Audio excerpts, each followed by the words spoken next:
It began with thunder on the steppe, a rolling, metallic roar that shook the earth for miles in every direction. It was June 1941, the dawn of Operation Barbarossa, when Hitler's legions surged eastward into the Soviet Union in the largest invasion in human history. The sky was filled with the smoke of burning cities, the roads choked with the wreckage of retreat. Yet amid the chaos and shock of that first summer, one battle burned hotter, fiercer, and faster than almost any other. A clash so vast it became known as the Forgotten Tank Battle of the Second World War. Near the Ukrainian town of Brody, two massive armored forces, thousands of tanks, tens of thousands of men, collided in a storm of steel and fire that raged for days. It was the Battle of Brody, June 23rd to June 30th, 1941. A fight that would become a symbol of both courage and catastrophe, of what happens when unprepared bravery meets unstoppable momentum. The Germans had launched Operation Barbarossa only a day before, on June 22nd. Across an 800-mile front, three colossal army groups drove deep into Soviet territory.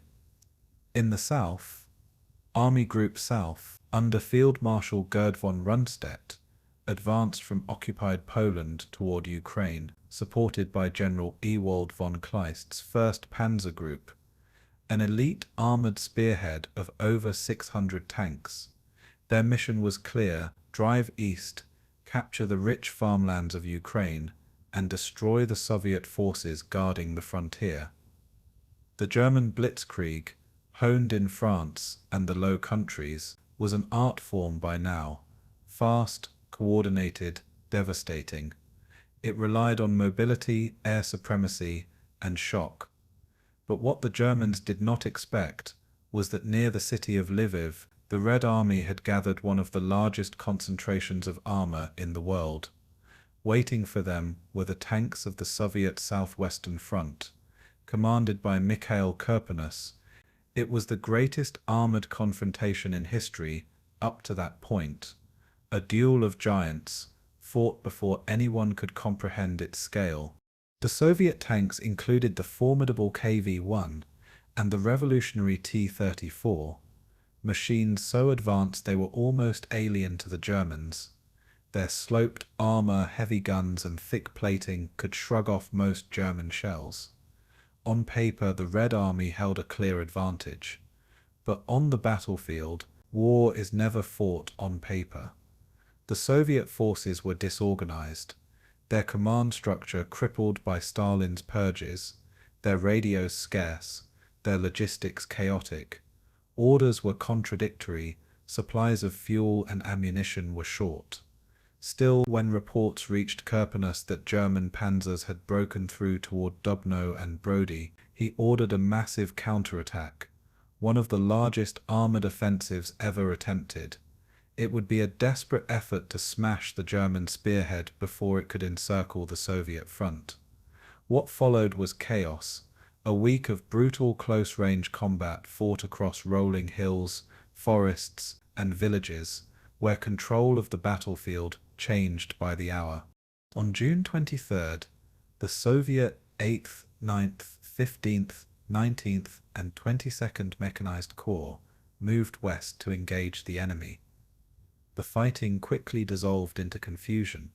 Entire corps were committed without reconnaissance, their columns stretching for miles, easy prey for the Luftwaffe, which ruled the skies. German Stukas screamed down from the clouds, blasting tank convoys apart before they even reached the front. Those Soviet tanks that did arrive met the panzers head-on. The battlefields around Dubno, Lutsk, and Brody became infernos, smoke, fire, and metal twisting together in a chaos that neither side fully controlled.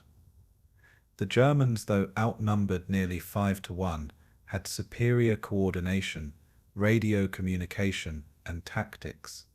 Their smaller, lighter Panzer III and IV tanks maneuvered with deadly precision, supported by mobile artillery and close air support. The Soviets, by contrast, often attacked piecemeal, with regiments thrown in one after another, their commanders operating on outdated maps and uncertain orders.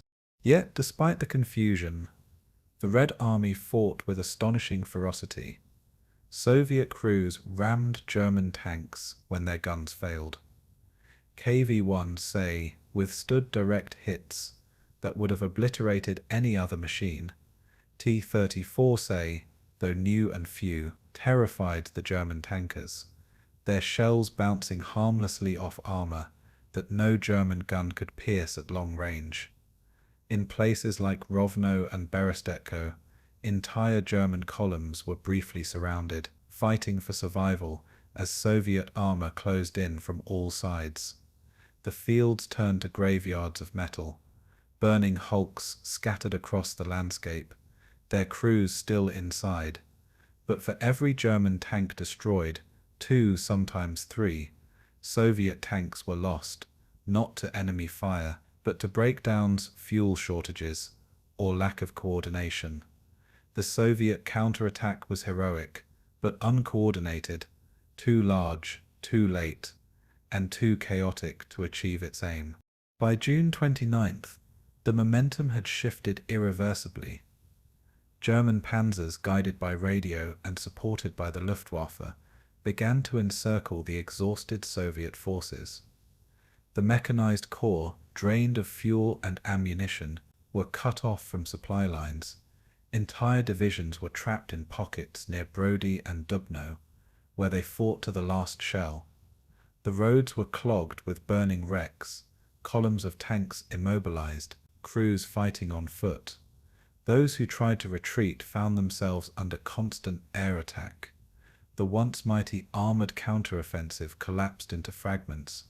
By the end of June, the Germans held the field.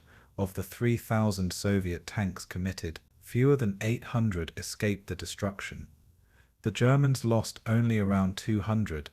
The Battle of Brody, though largely forgotten, had been one of the largest tank battles in history, until Kursk, 2 years later, would surpass it.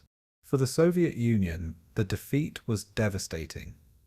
It exposed the weaknesses of command, communication, and training that plagued the Red Army in 1941.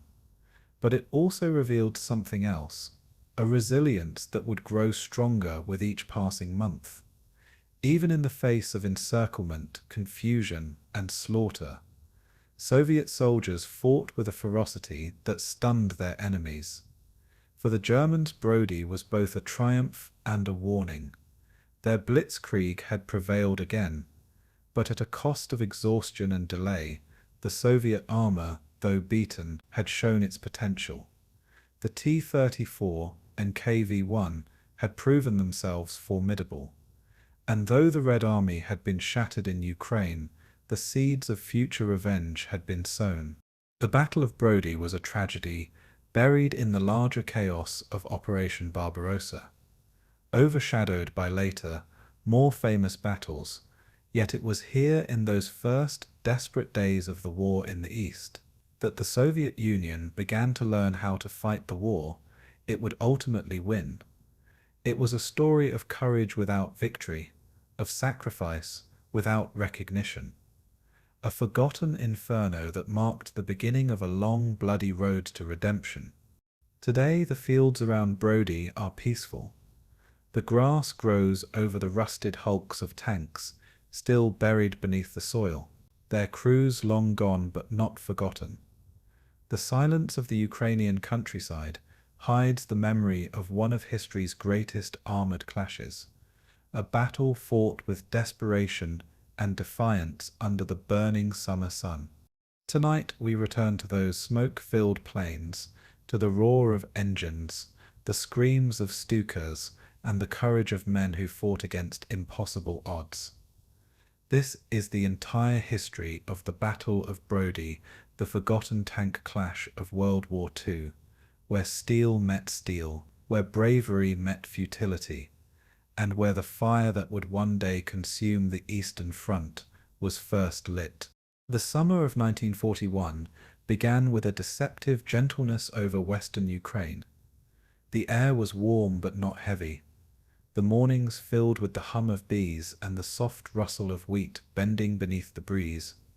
Villages stirred slowly, smoke curling from chimneys, children chasing each other down dusty lanes. Soldiers stationed nearby leaned against their trucks, cleaning rifles they didn't yet believe they would need. Their uniforms smelled faintly of oil and grass, and the laughter they shared carried the ease of men who thought they still had time. Beyond the fields, small farms shimmered in the golden light, their roofs dark against the endless horizon. The land was rich, patient, and old. It had seen armies before, yet today it seemed to breathe in peace.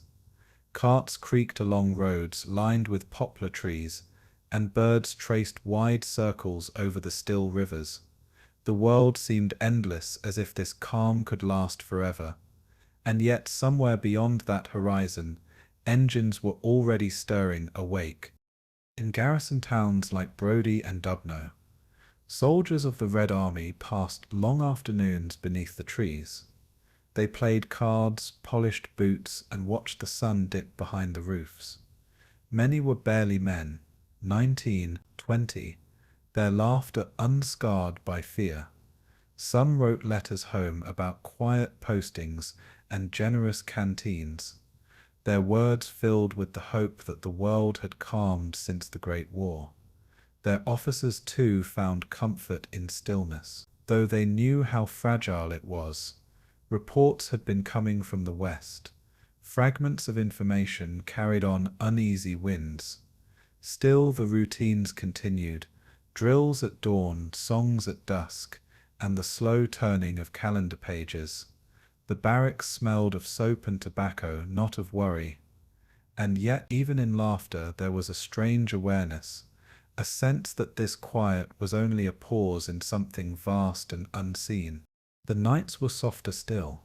Crickets sang under the low hum of power lines, and the stars seemed impossibly close, reflecting in puddles along the country roads.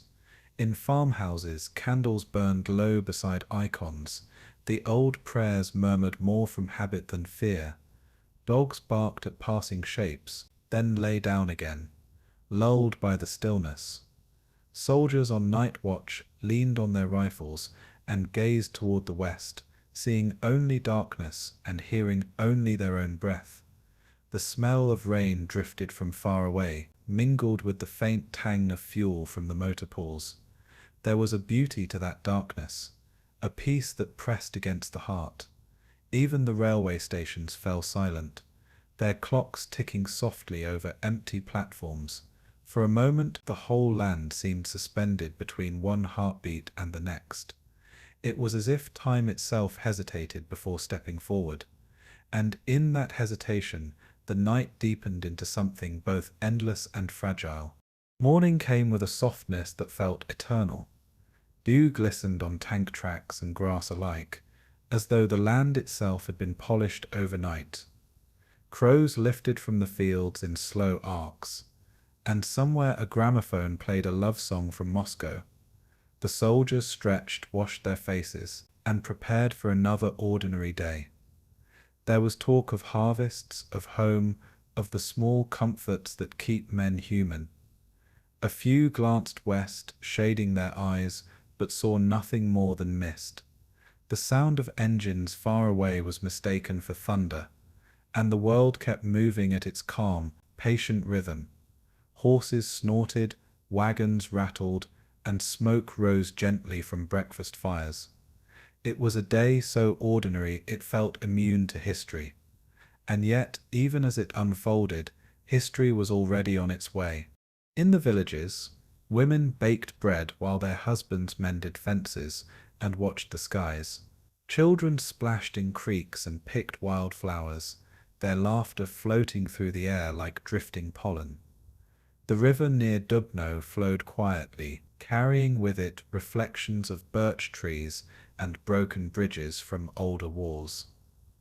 Along the road a column of tanks stood at rest, their armor dull beneath the morning sun, their crews eating in the shade of the machines, They looked almost peaceful, like sculptures of iron patience, birds perched on gun barrels, unaware of their purpose. The chatter among the soldiers was light, about home, about leave, about nothing that mattered. Life for that brief moment felt ordinary in its simplicity, and in the ordinariness lay the deepest tragedy, that none of them could imagine how quickly the quiet would be taken away. Still the day moved gently, unaware of what it carried within it. The land itself seemed to breathe beneath their feet.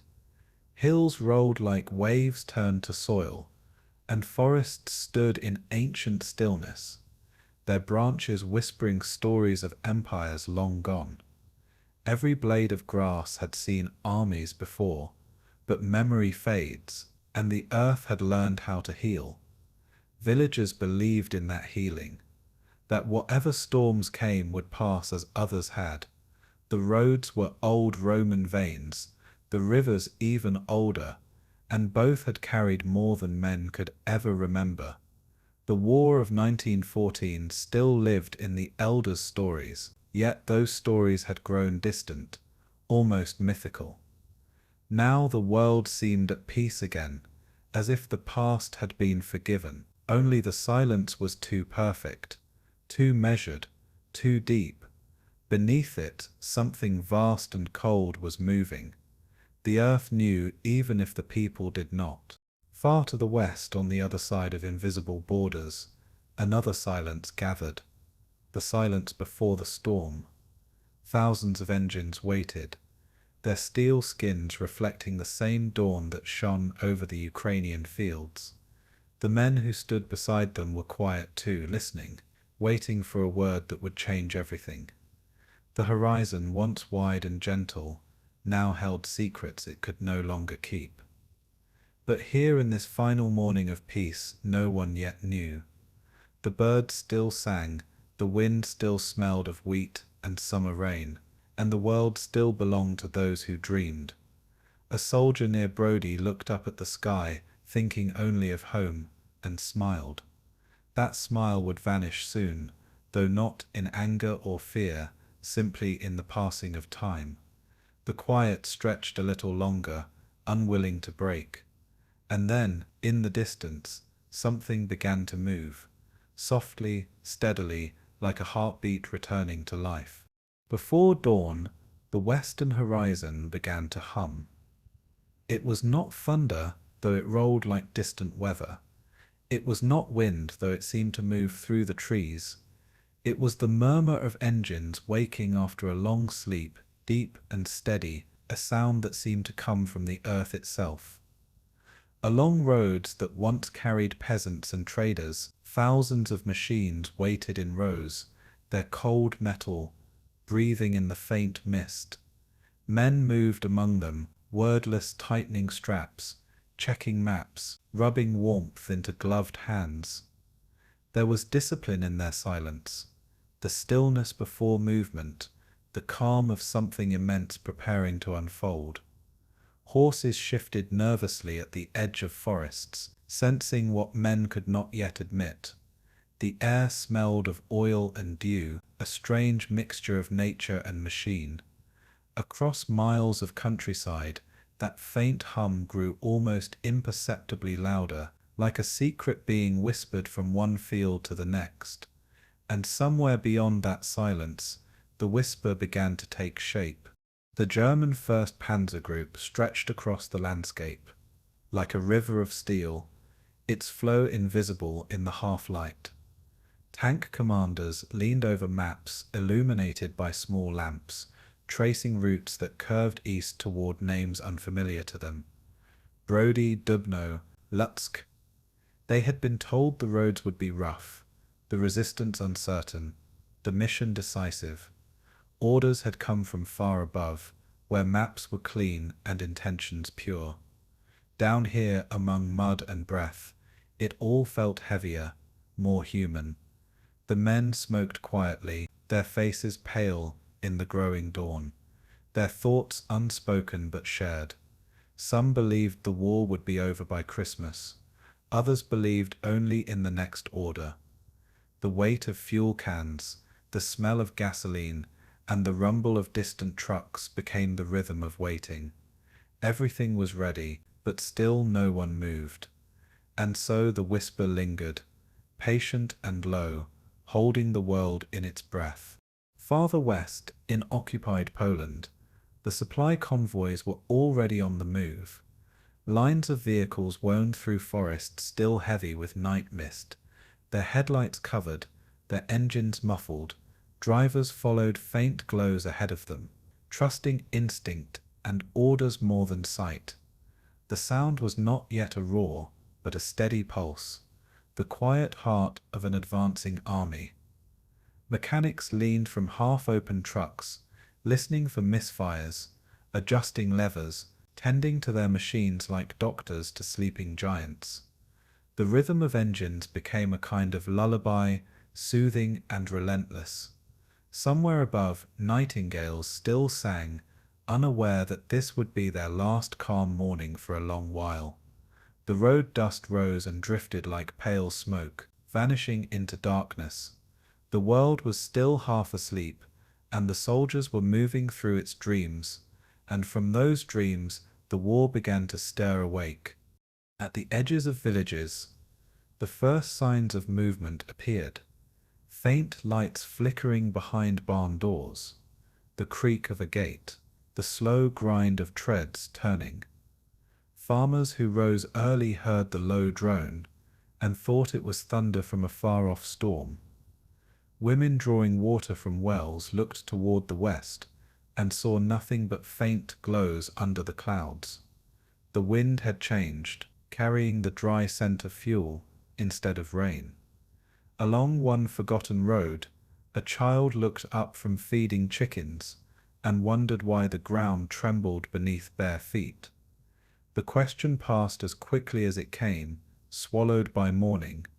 Dawn was breaking across Europe, but its light fell unevenly. Warm in the east, cold in the west. Between them stretched a silence ready to be broken, and still the engines whispered, endless and patient, waiting for permission to speak louder. When the orders came, they came softly, like a prayer repeated too many times to still hold surprise.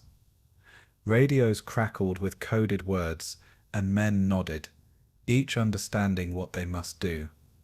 There was no cheer, no cry, no grand declaration, only the turning of keys and the slow deepening of sound. The air thickened as engines roared to life, one after another, until the whisper became something closer to wind through iron forests. Birds fled from the trees, startled but unharmed, their wings flashing white in the first pale sunlight. Dust rose and drifted over hedgerows, settling on leaves that still glittered with dew. The sound was alive now, rolling eastward, carrying the weight of purpose. To the soldiers, it felt almost beautiful. The rhythm of order, the certainty of motion. The roads filled, the fields trembled, and the whisper that had been waiting all night finally began to move. And as it moved, it gathered everything, sound, earth, and time itself, into its slow, inevitable advance. The German advance was not a single thrust, but 100 smaller rivers merging into one great flood. Columns converged from Krakow and Lublin, from the Vistula and the Carpathian foothills, all meeting the dawn at different speeds. The landscape was soft beneath their weight, forests, villages, and meadows still untouched by war's heavy hand. Yet with every mile the rhythm of the engines seemed to change the air itself, as if the world were learning a new sound it would never forget. The soldiers inside those machines felt the vibration through their bones. In the headquarters behind the lines, officers watched maps fill with marks that represented entire regiments. Each movement, though mechanical on paper, carried within it the pulse of men and the noise of engines. Telephones clicked, pencils traced borders, and the whisper spread further east. The machinery of command moved with precision, though none could see the full picture. Messages travelled slower than intention, yet the intention itself grew vast, almost alive. Outside, the sun had risen completely.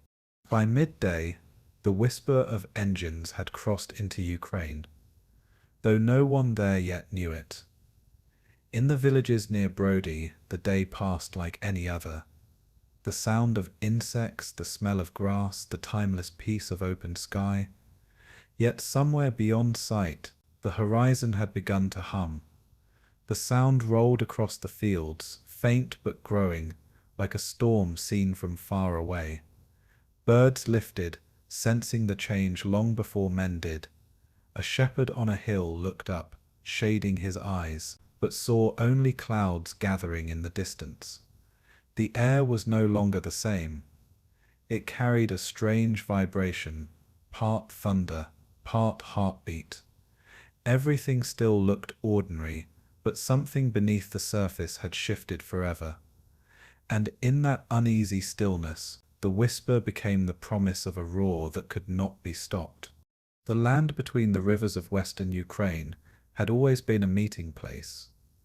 For centuries, it had been crossed by traders, soldiers, pilgrims, and dreamers, each leaving behind a trace of their language and their sorrow. The fields held the bones of kingdoms that no longer existed, yet their borders still echoed faintly in the dialects of the villages. A single road might carry Polish songs, Ukrainian prayers, and Russian orders, all within a mile. Churches stood beside synagogues, and crumbling Austro-Hungarian railways still whispered through the grass. The people of this land belonged to many stories at once, yet completely to none. Their loyalties were gentle and practical, to the soil, to their families, to the rhythm of the seasons. The wars of empires had passed over them like shadows, each one claiming to bring peace, each one leaving silence behind. The horizon here seemed endless, but the hearts within it were shaped by centuries of impermanence. And in that quiet the land learned to endure without choosing sides. Galicia, they once called it, a word that belonged to another time. It stretched across rolling plains and gentle rivers, neither fully east nor west. To one traveller it might have felt Polish, to another Ukrainian, to yet another Soviet in its heavy quietness. But the people themselves thought of it simply as home, the only word that mattered when maps kept changing. Old men still remembered the double-headed eagle of Austria. Younger ones remembered the Polish banners. The newest generation knew only the Red Star, yet none of these symbols reached the soil, which accepted all and forgot none. The towns were modest, their cobblestones worn smooth by passing boots of many nations. Markets spoke in mixed tongues, stitched together by laughter and barter. Each language carried its own music, and somehow they all harmonized beneath the same sky. And beneath that harmony, the faint tremor of coming unrest began to stir. The people had learned to live within uncertainty, to bend rather than break. When a border moved, they adjusted their papers and went on with their lives. When new rulers came, they changed the portraits on the wall and the names on the signs, but not the songs they sang in the fields. Faith, too, had many faces here. Orthodox bells mingled with Catholic hymns, and Friday candles burned quietly in wooden homes. It was not coexistence through agreement, but through familiarity, the comfort of difference made ordinary by time. The rhythm of the land was stronger than the politics that tried to own it. Harvests came and went, the same wheat rising and falling, no matter whose flag flew overhead. Children grew up learning several alphabets, though their hearts spoke only one language, that of endurance. In their stillness lay a wisdom older than any empire's claim. And that stillness would soon be tested once more. The forests between Brody and Dubno were deep and filled with light. Paths wound through birch and oak, where shepherds led flocks and children collected berries. The rivers moved lazily, carrying the scent of mud and mint, a softness that belonged entirely to summer. To travelers, this place looked untouched, untroubled, innocent. But beneath the calm ran a quiet tension, a sense of things too long balanced between opposing winds. Soviet garrisons now dotted the landscape, new uniforms against old stone walls. Villagers watched them with curiosity, not yet suspicion, but with the wisdom of those who had seen soldiers come and go. The soldiers themselves looked out over the fields and wondered if the peace would hold. Both sides were waiting, though neither knew for what, and in the waiting, the land seemed to hold its breath a little longer. To understand this frontier was to understand its memory, soft, fractured, and vast. Every hill had been a border once, every river a line of argument between distant rulers. Even the graves were layered, Polish over Austrian, Soviet over Polish, one sorrow buried upon another. But the people did not speak of these things often. They tended their gardens, repaired their roofs, and told stories that made time feel gentle again. In the evenings, the air filled with the smell of cooking fires and the distant sound of a train passing into darkness.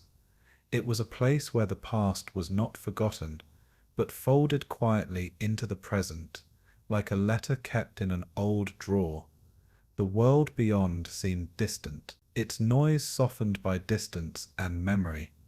Yet this same distance was an illusion. The world had always found its way back here, and now it was returning once again, though in a form no one yet understood. The Soviet presence was new but heavy, like a stone placed on old wood. Collectivization had come unevenly, disrupting customs older than the state itself. Farmers handed over grain to warehouses they did not own, and families whispered of those who had vanished during the purges. But even these whispers were quiet, almost resigned. The human voice learned to adapt to fear, to fold it into daily ritual, until it becomes part of breathing. Red flags fluttered above schools, and portraits of Stalin hung beside icons of the Virgin, both gathering the same dust. The people learned to live between these symbols, making peace with contradiction. A man might salute in the morning, and pray at night without feeling conflict. Such was the rhythm of survival. Ideology meant little beside hunger, work, and the changing seasons. And so life went on, balanced on a thread stretched between belief and endurance. Summer that year felt longer than usual. The sun seemed to linger over the fields, reluctant to leave, casting the wheat in a golden haze that made everything shimmer. In the evenings, fireflies floated like wandering stars above the meadows, and the rivers carried a silver sheen. To the north, in the forests, soldiers built new roads, their labor quiet and unhurried. No one spoke of war directly, though the signs were everywhere. The weight of orders, the restlessness of horses, the watchful eyes of sentries at the edge of villages. Still, for those who worked the land, life remained what it had always been, a series of small tasks against the vastness of time.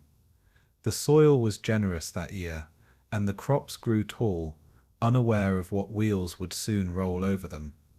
Even the air felt heavy with calm, like a song holding its final note before silence. And in that still, glowing quiet, the frontier seemed eternal once more. But eternity on this frontier never lasted long. It was a land that remembered everything and forgave nothing, yet carried it all with quiet grace. Empires had called it theirs, armies had marched through, and every one of them had left only names and silence behind. Now, as another army prepared beyond the horizon, the land remained unchanged, beautiful, weary, and endlessly waiting. The people slept under the same stars, their ancestors had prayed to, unaware that those stars were watching history turn again. The rivers continued their slow, patient journey east, as if guiding fate itself. The forests listened, knowing what was coming long before the villages did. The border, as always, was invisible.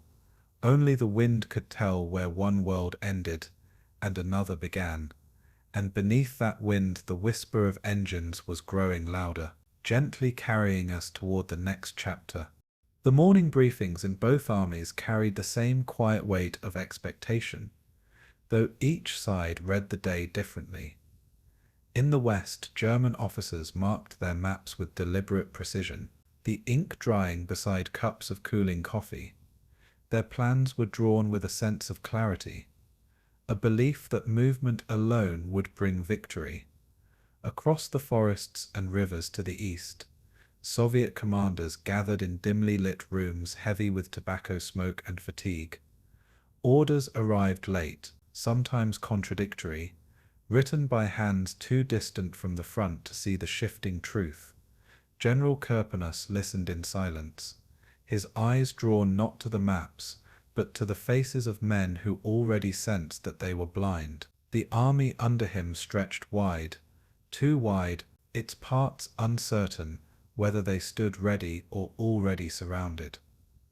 Every whisper of movement on the frontier carried the possibility of disaster, yet the voices of Moscow insisted that all was under control. Between faith and fear, the morning light dimmed softly, as if hesitating before the storm. And so, while General Kleist's 1st Panzer Group tightened its formation with practiced calm, Kirpinus's command staff worked within a fog that no map could clear.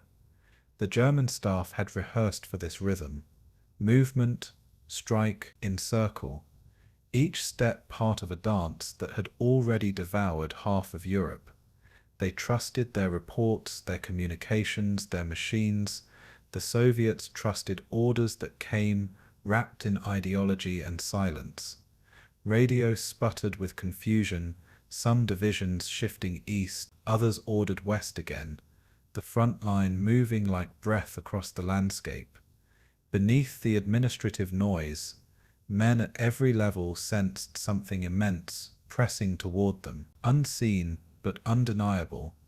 Officers who had survived the purges knew the danger of questioning too loudly. Others simply obeyed, certain that obedience itself might shield them. The tension was not one of fear, but of waiting, that strange stillness before the moment when the world begins to tilt. The hum of engines on the horizon grew louder, but still no one dared name it invasion. Kleist's mind was clear in those days, cold, organized, relentless. He had learnt that clarity was a kind of mercy in war, sparing his men from hesitation. His divisions moved with quiet confidence, their commanders familiar with one another's silences. Each tank column carried its own rhythm, a low, steady thrum that promised inevitability. The weather favored them. The roads were dry, the sky pale and clean. He knew that the Soviet frontier was strong on paper, but brittle in spirit. Intelligence suggested panic at the top and bravery at the bottom, a dangerous imbalance that could be broken by speed alone. Still, Kleist was not reckless. He understood that victory depended not only on power, but on the other side's disbelief. In that disbelief lay the true opening, and it was already widening, hour by hour. In contrast, Kirpinus stood at the heart of contradiction. He was a man who had survived one storm only to face another, a commander loyal to a state that did not trust him. His headquarters in Tarnopol was a place of perpetual murmuring, where decisions were both urgent and endlessly delayed. Officers brought reports of border fighting, but Moscow dismissed them as provocations. Kirpinus wanted to prepare for defense, but was told that doing so would be seen as provocation itself. He felt history pressing in on him, the long shadow of those who had been executed for acting too soon. Still, the instinct of a soldier tugged at him, that primal sense that movement was near. He could almost feel the earth trembling, a vibration beneath the silence. But he signed the papers, nodded to his aides, and said what duty required him to say. As night fell, he looked westward, to where clouds gathered in slow, deliberate formation. By then, the gap between knowledge and belief had become a chasm. The Soviets had numbers, tanks, and courage, yet little understanding of how to wield them. Many divisions were still moving into position when the German attack would come, their engines coughing, their tracks untested. Reports arrived of German armor in motion, but they conflicted, often dismissed as rumor or exaggeration. The generals who might have acted decisively had already been silenced by fear or faith. In their place remained loyal men, brave but bound to hesitation. The rhythm of command had become one of delay, a series of moments in which decision was replaced by deferral. And so, while the Germans advanced under order, the Soviets waited under doubt. That doubt, quiet and invisible, was more dangerous than any weapon. Beneath it, the whisper of engines began to sound like inevitability itself. Kleist's columns crossed rivers in silence, their bridges collapsing behind them. His radio operators sent clipped messages that spoke not of victory, but of precision, everything moving as expected. He thought little of the men who would soon face him, only of the routes, the logistics, the timing of fuel and rest. Yet, in his calm, there was a strange reverence, an understanding that he was not merely fighting an enemy, but shaping an opening in time. War for him was rhythm, the meeting of control and collapse, and he could already sense that the balance was tilting in his favor. His men were not invincible, but they were synchronized, while their opponents still sought meaning in confusion. The first boundaries of Brody were already being felt, invisible yet fateful. Beyond them, the land waited, unaware of how swiftly its quiet would be undone. Meanwhile, Kirpinus tried to weave coherence from chaos. He ordered counter-movements, repositioning corps that no longer existed on paper, only in the imaginations of their staff. Roads clogged with refugees, convoys, and rumor. At night, the sound of movement grew constant. The rolling of trucks, the mutter of engines, the far-off echo of explosions that no one yet called war. He worked through exhaustion, his hands trembling as he traced lines across maps that seemed to blur as he watched them. His officers spoke softly, measuring their words, unwilling to bring him more bad news. Every plan they made dissolved beneath the weight of conflicting orders, and yet through it all he remained calm, his dignity intact. The quiet around him was no longer peace, but disbelief shaped into ritual. That disbelief was the last defense left before the storm broke. To the east, messengers rode through mist and morning dew, carrying orders already obsolete. The land itself seemed caught between memory and forgetting, forests thick with silence, villages unaware of how near the war had come. In those final days before the clash, the uncertainty of commanders mirrored the uncertainty of the world. The fields that had known only labor and wind now waited for steel. The rivers carried reflections of men who did not yet know they were moving into history. The whisper of engines on the horizon had become a living pulse, spreading through the plains like a coming tide. Still, in both camps, the air remained thick with restraint, the sense that something vast was about to be revealed. The generals, each in their way, felt it in their bones, that trembling between control and surrender. And as night surrendered to dawn once more, the first movements of fate began to take form. Beneath that pale light, Uncertainty itself became the calm before the break. The morning air carried a metallic hum as the Soviet tank corps stirred from their encampments. Thousands of vehicles of all shapes and ages rested across the plains, their armor dull beneath the rising sun. T-34s gleamed faintly, their smooth lines promising endurance, while KV-1s loomed like silent guardians, heavy and deliberate. Alongside them, older models rattled with age, their tracks loose and engines wheezing, yet still carrying the weight of hope. Soldiers moved between these machines with quiet diligence, feeding fuel, checking gears, and murmuring prayers for smooth operation. The field smelled faintly of oil and earth, a mingling that seemed to pulse with potential. Radio antennas lifted against the sky, and commands were whispered across channels already busy with static. Every man knew that this assembly was unlike any other, both awe-inspiring and fragile. The land beneath their tracks shivered slightly, as if sensing the power gathered upon it, and beneath that shimmer of steel, the first tremors of chaos were quietly forming. Lines of tanks stretched farther than the eye could follow, their movement slow but steady, a river of iron flowing toward the east. Soldiers climbed onto engines, slid into cockpits, and adjusted their periscopes, tasting the cold metal with their fingertips. Some machines had never seen action. Others had been patched together from parts scavenged across the country. Mechanics wiped sweat from their brows, aware that even the strongest vehicles were vulnerable to simple oversights. The rumble of engines began to grow low at first, then resonant, vibrating through soil and bone alike. Dust rose in soft clouds around tracks that turned slowly over hills and valleys, carrying the faint scent of oil and heat. Somewhere a bird took flight, startled by the slow pulse of iron, its wings brushing against the wind.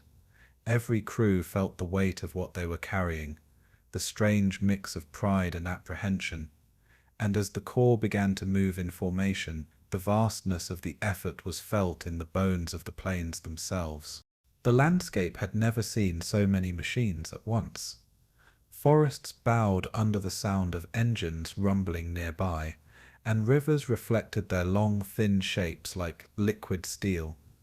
Villages along the way slept quietly, unaware of the tide approaching. A single convoy might include hundreds of vehicles, each one carrying men, fuel, ammunition, and unspoken dreams. Tracks crisscrossed in patterns only visible from above, forming intricate paths through wheatfields and past lonely farmhouses.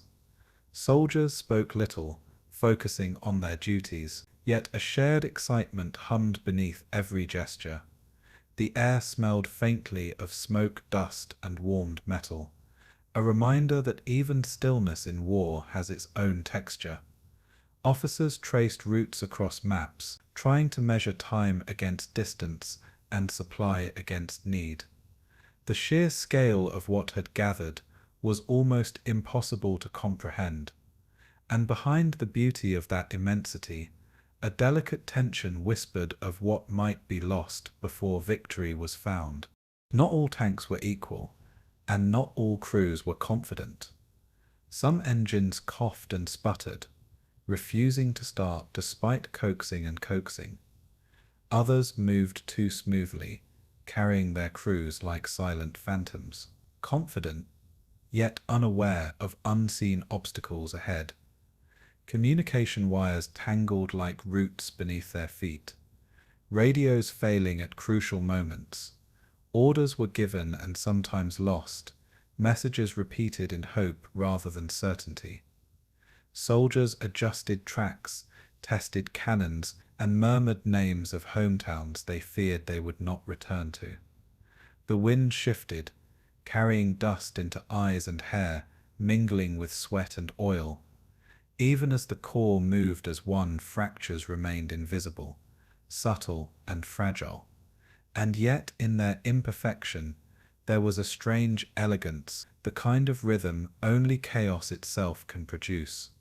The land held the weight of steel and human hope alike, trembling beneath it softly. The horizon became a moving wall of iron, advancing slowly over hills that had never known such density of sound. Trees bent under vibrations, and the earth itself seemed to vibrate with anticipation. Men inside the tanks felt the pulse of machinery beneath their hands, a rhythm that became almost meditative in its repetition. Each rotation of a tread, each hiss of a cooling engine, was part of a silent symphony of motion. Dust clouds stretched in long wavering bands, brushing against hedgerows and meadows with the gentlest of force. Soldiers exchanged glances through small windows, sharing a brief sense of wonder at the immensity around them. The older machines rattled behind, their persistence, a testament to determination over elegance. The plane carried the sound outward, as if it too were a participant in the awakening. And through all of it, the sense of scale became a quiet awe, a reminder of the fragile power gathered in stillness. Even as the tanks advanced, logistical challenges remained invisible but present. Fuel supplies were stretched across miles, and small mistakes could ripple outward like waves. Crews learned to compensate, improvising repairs with hands that were steady despite fatigue. Officers walked between columns, adjusting formations, murmuring advice, repeating orders that would be tested against the reality of mud and incline. Despite this, the movement continued, uninterrupted and mesmerizing. The ground beneath, though solid, felt almost alive, pressing back against the weight of men and metal. Each pause in the line allowed the machinery to breathe. Each start reminded the world of the latent power waiting to be released. The soldiers, attuned to the rhythm of steel, moved in harmony without ever meeting eyes. And in the quiet hum of engines, the sense of something vast beginning was almost tangible. Across the fields, the rising sun caught every metallic surface, turning grey into gold, steel into fire. Shadows stretched long behind each vehicle, merging with dust and earth to create a moving tapestry. The noise, once a whisper, now resonated like low thunder, though still calm and strangely comforting in its regularity. Men inside felt both small and part of something immense, aware that this display of force was rare in both scale and purpose. Even the oldest tanks carried their crews forward with dignity, as though understanding the weight of what they were about to do. Birds avoided the paths of wheels, their flight measured against the rolling shadow of iron. Every driver, loader, and commander understood that mistakes now could not be corrected easily. And yet, in the patience of the machinery, there was a strange meditative order, a rhythm that held the day in balance. The land itself seemed to yield to the slow power passing across it. By afternoon, the Soviet tank corps had become a river of steel flowing quietly across hills and valleys. Soldiers rested briefly, their movements languid but efficient, tending engines, sharing water, and speaking softly of families far away. The horizon seemed alive with weight, yet the air remained strangely calm, as if the world itself had leaned back to watch. Behind the grandeur of this assembly lay fragility, whispers of mechanical failure, human error, and miscommunication that could unravel the largest force in Europe. Yet for now, there was only motion, steady, rhythmic, and awe-inspiring. The soil trembled slightly beneath tracks that bore so much history and hope, and as dust drifted into the distance, the heart of the Soviet armored might seem to awaken fully, poised at the threshold of an uncertain destiny. In that quiet, expansive hum, the land itself waited patiently, knowing that everything had changed. And beyond the horizon, the whisper of engines from the west began to approach, carrying a meeting that had been long foretold. The first movements of the clash came slowly, almost imperceptibly, through dust and haze that clung to the fields. Tank engines churned, muffled by the soft earth and low fog carrying men forward without revealing the shape of what lay ahead. At Dubno, the horizon was blurred by smoke from old fires and the earth turned over by wheels. Soldiers squinted through visors, listening more than looking, relying on instinct as much as orders. The air carried the faint tang of burnt fuel and warm metal, mingling with the soft scent of grass and river. Voices were low-clipped, occasionally breaking into brief exchanges that were immediately absorbed into the larger rhythm of movement. Tracks tore grooves into soil, already scarred by years of cultivation. Somewhere, a horse shifted nervously, startled by the low hum of machines passing too close to pastures. Every man felt the strangeness of being present in something immense, yet partial, a moment too vast to grasp entirely. And through it all, the horizon seemed to flicker, holding its secrets lightly, like a slow pulse. Lutsk emerged through the haze as a patchwork of rooftops and chimneys, faint under the rising dust. Tank crews moved methodically, their actions precise, yet haunted by uncertainty. Radio chatter buzzed intermittently, sending fragments of instruction and reassurance across the smoky air. Soldiers grasped the familiar, holding grips and levers as if their touch could anchor them to reality. The sky above was pale, diffused sunlight bending through clouds of dust, making the world appear softer, almost dreamlike. Paths curved beneath treads, turning familiar roads into unfamiliar landscapes. Every step forward carried the echo of training, the memory of drills, and the faint pulse of anticipation. Officers traced invisible lines on maps in their minds, connecting dots that were already shifting beneath their eyes. In this strange half-light, human presence was defined as much by breath and movement as by sight. And as the smoke curled and drifted, the land seemed suspended between recognition and uncertainty. The town of Brody was no longer a place of quiet markets and golden fields. Its edges were softened by dust, the scent of machinery drifting along streets that had been traveled by generations. Soldiers moved among their tanks with practiced care, checking gears, listening for irregularities, speaking in murmurs that felt almost ceremonial. The sound of tracks on soft soil mixed with the occasional hiss of engines, forming a rhythm that was at once mechanical and oddly alive. Smoke curled in soft spirals above burned-out carts and disturbed earth, diffusing the sun into gentle gold. Men crouched low in observation points, watching shadows that moved like ghosts through the haze. Even the wind seemed cautious, carrying sounds and scents in slow, deliberate currents. Amid this uncertainty, small gestures held weight, a hand resting on a lever, eyes meeting briefly, a shared nod. Each moment of clarity was fleeting, yet it grounded the soldiers against the drifting chaos, and beneath it all, the land itself seemed to breathe with the slow pulse of engines and men alike. In the spaces between the columns of steel, confusion became a quiet companion. T-34S and older models moved in staggered lines, their tracks overlapping in ways that blurred the sense of direction. Reports of enemy positions arrived slowly, sometimes contradictory, filtered through static and human error. Yet, in the midst of disorder, moments of instinctive action shone. A commander adjusting a course by intuition, a driver sensing the slope beneath his tread, a loader finding rhythm in the familiar weight of a shell.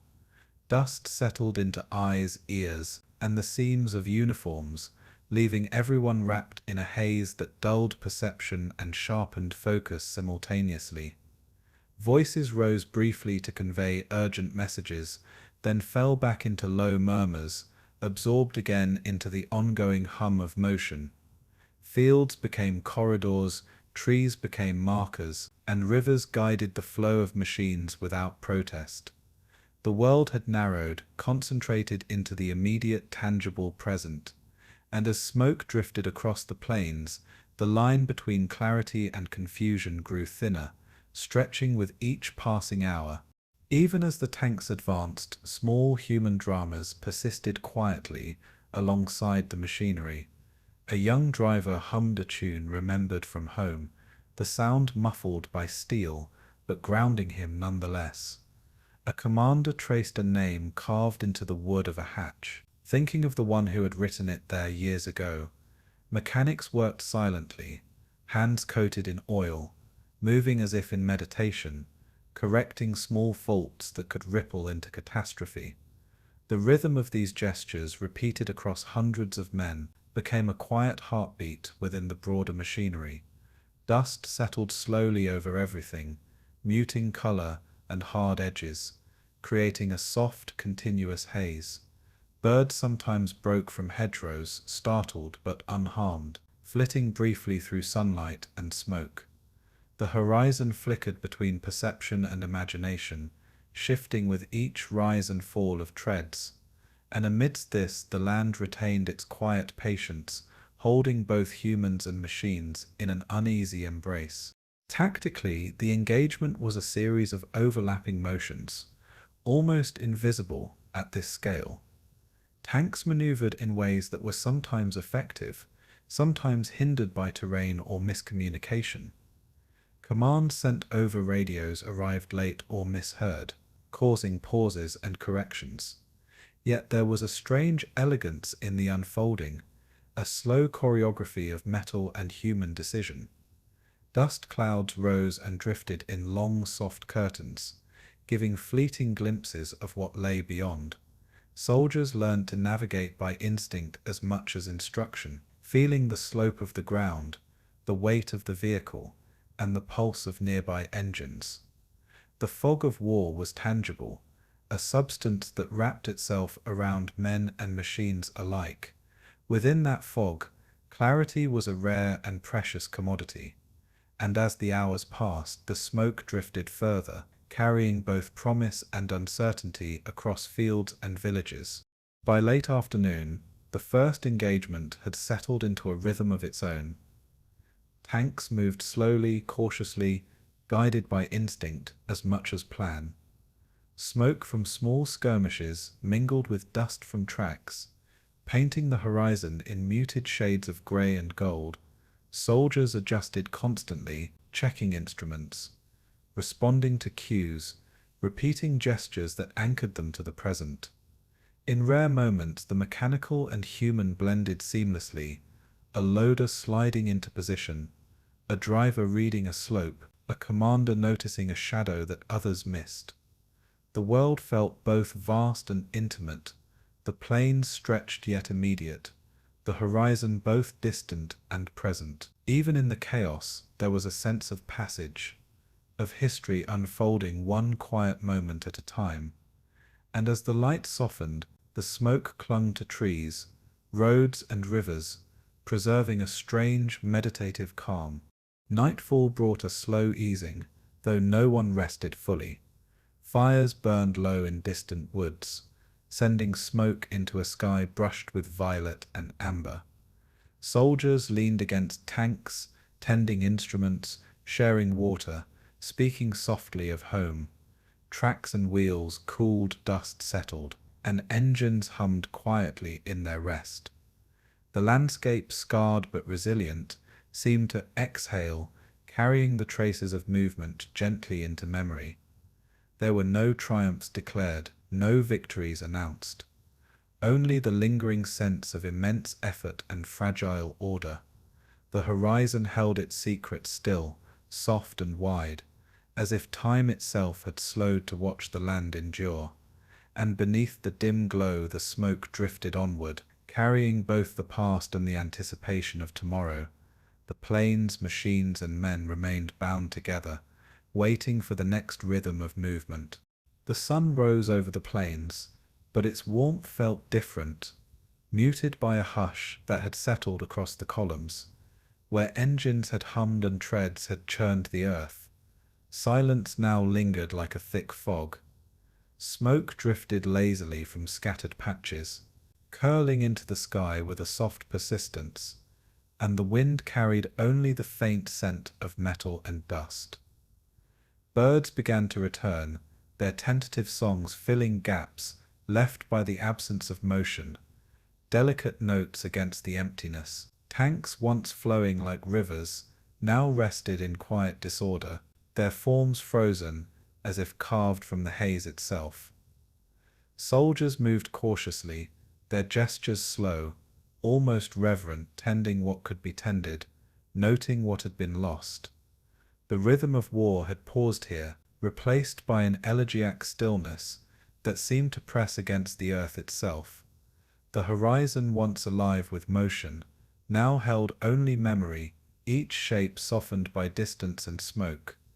Even the trees along the fields leaned quietly, their leaves trembling faintly in the gentle wind.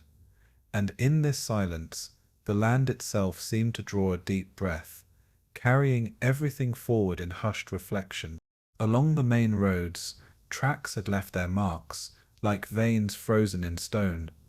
Dust that had been whipped into clouds now drifted gently across flattened paths, settling slowly over wheels, earth, and abandoned supplies.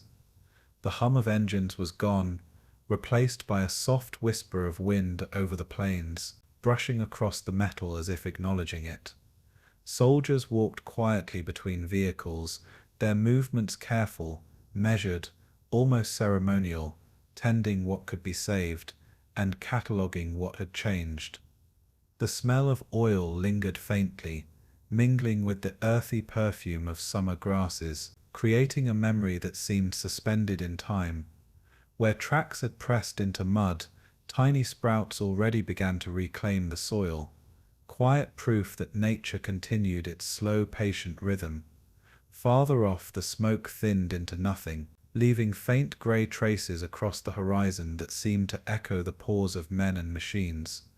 Birds swooped low, dipping their wings into shallow puddles of water left by morning dew, as if tasting the stillness. Conversations were soft, almost whispers, careful not to disturb the fragile calm. And beneath it all, the plain held every moment in quiet attention, as if time itself had slowed to consider what had passed. The columns of tanks now resembled forgotten monuments, half buried in dust and shadow. Tracks wound like the branches of ancient rivers, each turn a trace of the sudden life that had once coursed through them. Soldiers inspected engines and armor with hands that trembled slightly, adjusting what they could and leaving the rest to memory. Smoke hung low in some areas, turning sunlight into amber mist that softened every edge. Voices spoke rarely, and when they did, it was in short, careful phrases, measured against the weight of the silence around them. The earth seemed heavy beneath the vehicles, carrying the impression of movement and its abrupt absence. A breeze carried small noises, a dropped tool, the flap of canvas, the quiet shuffle of boots, each sound amplified by the stillness. Trees that lined the road swayed gently, their shadows stretching across treads and wheels like a delicate blanket. Even the air seemed to pause, holding itself in careful equilibrium between past motion and present quiet. And as the wind drifted through the wreckage, the sense of suspended time deepened, softening the world in its reflection. At Dubno, the landscape bore a different kind of weight. Fields that had once vibrated with motion now seemed hollow, the earth pressed flat by the sudden cessation of activity.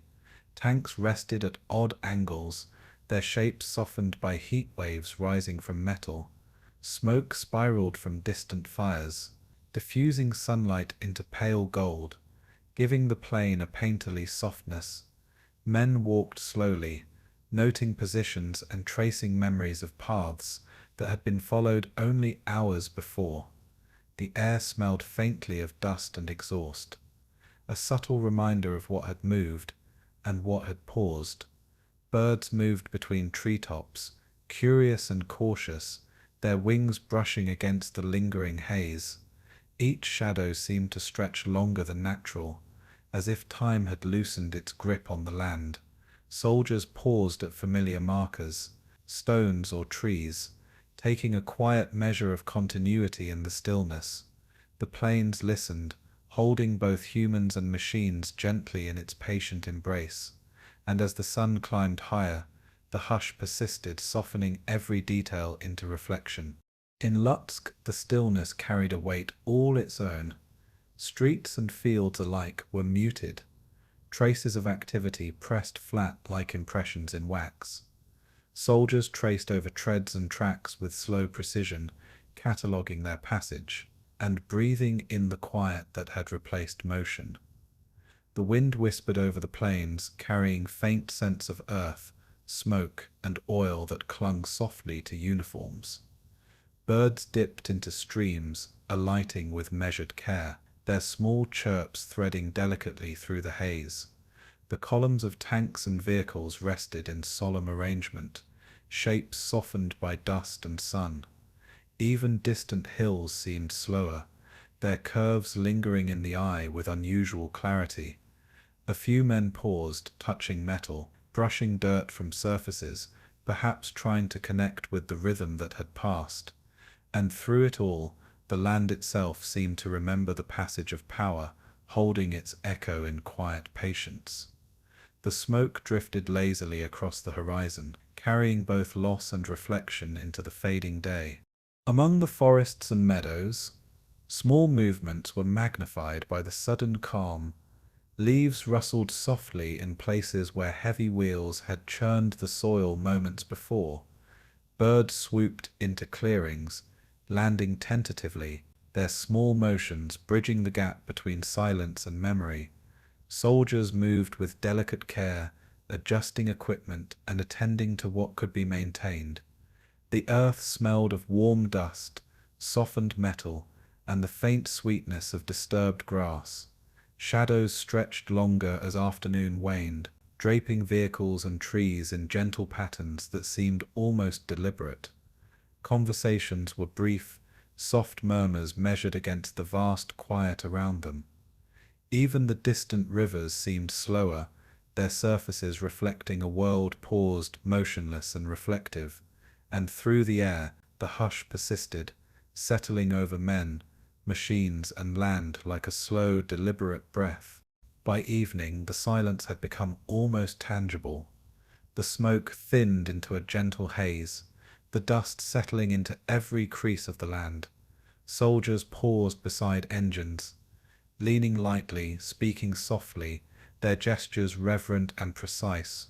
Birds had returned fully, their flight weaving through the soft colors of sunset, small currents of life, threading through quiet.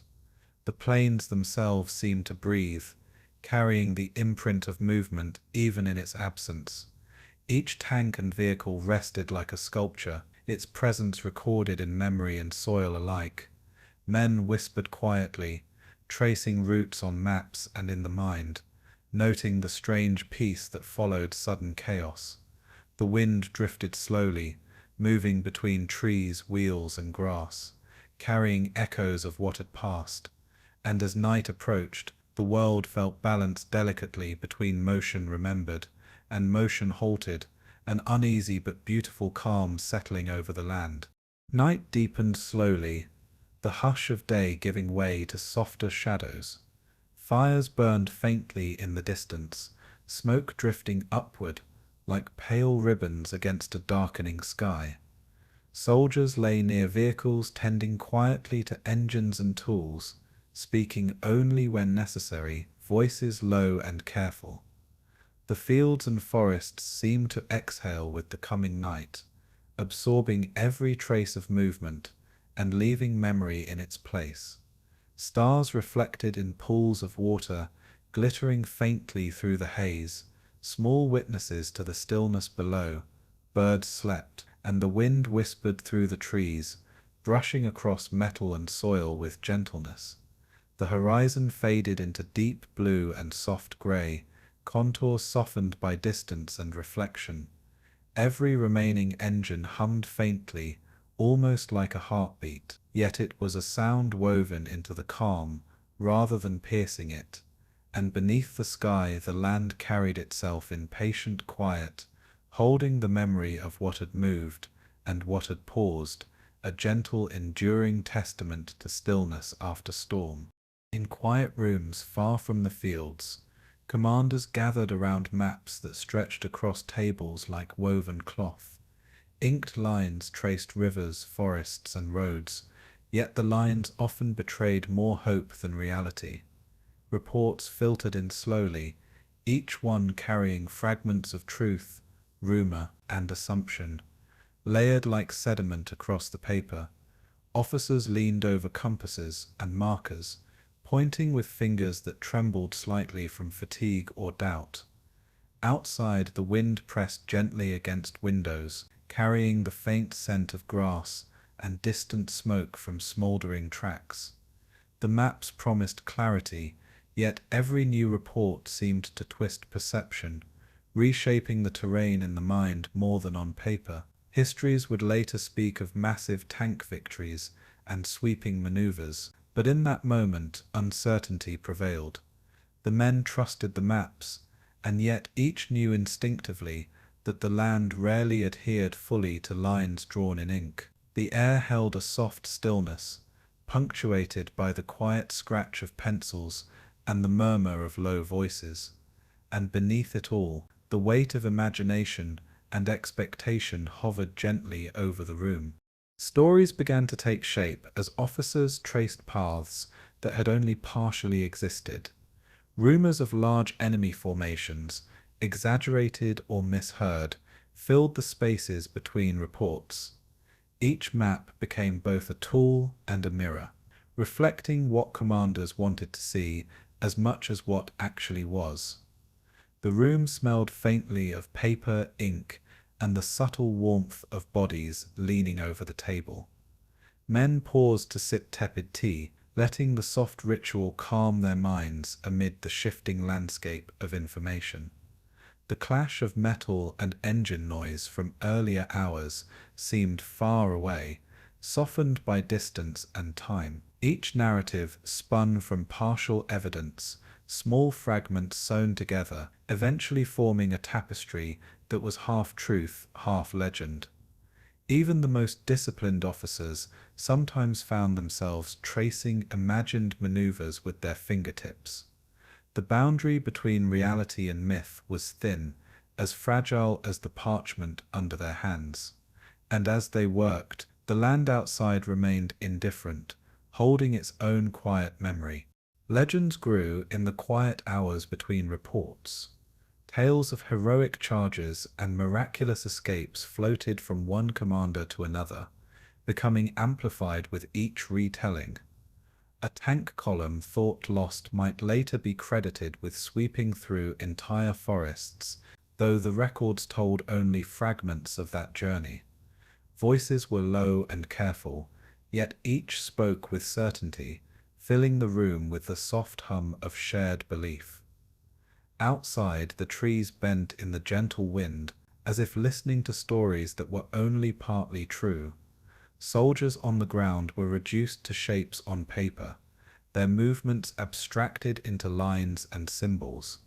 Even maps drawn with precision carried a human heartbeat, the slight tremor of hand or ink, betraying hope or doubt. The horizon on paper seemed easier to manage than the horizon in reality, which shifted and moved beyond perception. And so, in the calm of rooms far from the plains, myth and memory intertwined softly, shaping understanding as much as fact. The air itself seemed to settle, carrying the faint weight of imagined history. Commanders often traced paths they had never witnessed. A finger slid along a road that might have been blocked, paused over a hill that might have been held, and rested near a village that might have been abandoned. Each mark held meaning, yet each was provisional, subject to the uncertainty of men and machines moving across terrain too vast to fully control. Outside, the smell of wet soil from recent rain drifted through open windows, mingling with dust from the maps themselves. Pencils scratched quietly against paper, erasing and redrawing the boundaries of imagined victories. Officers exchanged murmured interpretations, careful to avoid disagreement, but eager to share insights. Histories would later speak in absolutes, but in these hours only ambiguity reigned. The soft rustle of papers and low hum of conversation filled the air, a quiet rhythm accompanying the slow shaping of perception. And beneath every line, the land itself remained unchanged, observing silently as human stories grew around it. The maps, like memory, became both guide and veil. Even when evidence contradicted expectation, belief held sway. Sightings of tanks might be misreported, convoys miscounted, or villages mistakenly noted as occupied. Yet the human mind sought order in chaos, weaving fragments into coherent patterns, a tapestry that often strayed from reality. The air in the room seemed to thicken with concentration, the faint aroma of ink and paper grounding the men as they worked. Each story of movement, each note of success felt necessary, a thread keeping uncertainty at bay. Outside, sunlight warmed the roofs and fields, indifferent to reports and conjecture, softening edges and shadows. Officers paused occasionally to rest, leaning over tables with quiet deliberation, listening to the distant hum of life beyond the walls. Even small disagreements were whispered, gentle ripples across a placid surface, and through all of it, the distinction between what had been and what was imagined remained porous, like water flowing beneath stone. The world outside waited patiently, holding its own memory in soft equilibrium. In time, the maps themselves became a kind of legend. Paths and positions, marks and numbers all held a beauty born of partial truth. Each officer knew that the real terrain could not be fully captured, that men and machines moved with a life all their own. Yet in the quiet work of tracing, marking and calculating, there was calm, a sense of control amid uncertainty. The scent of smoke from distant fields drifted faintly through open windows, mingling with paper and wax seals. The hum of distant rivers and the soft whisper of wind through trees created a background for contemplation. Soldiers were reduced to symbols, machines to lines, yet each held the weight of lived experience in memory. And as the hours passed, the myths being shaped in quiet rooms began their slow drift into the annals of history. Outside, the land remained patient, knowing that human stories would ebb and flow over it for generations. The maps and myths coexisted, soft and tentative in the calm of reflection. By late afternoon, the work of perception and imagination became a rhythm in itself. Officers traced new paths, erased old ones, and listened to fragments of reports that arrived unevenly. The soft scratch of pencil on paper was a gentle punctuation to the hum of the day. Each mark held hope, fear, and interpretation, layered delicately atop another. Outside, the breeze carried a mingling of scents, fresh grass, warm soil, and the faint trace of metal from distant engagements. Men leaned over tables with quiet intent, eyes following imagined columns and predicting movement that could not be seen. Even mistakes became part of the tapestry, subtle threads contributing to a narrative larger than the moment. And beneath every line and myth, the world continued its rhythm, soft, patient, and unmoving. Time seemed to slow, holding the act of imagination in gentle suspension. The maps became mirrors reflecting the soft interplay of history and memory, truth and legend. As night approached, the rooms grew dim, yet the quiet work persisted. Shadows stretched over tables and maps, softening edges and blending ink with paper. Officers worked with a steady hand, following paths that were part memory, part conjecture, and part hope. Outside, the wind whispered through the fields and trees, carrying the faint echo of earlier movements. Each mark, each note held weight not only in the moment, but across the years, shaping what would be remembered. The maps were alive with possibility, yet grounded in the patient calm of careful observation. Soldiers on distant plains were distant both in space and in story, their actions now filtered through paper, ink, and imagination.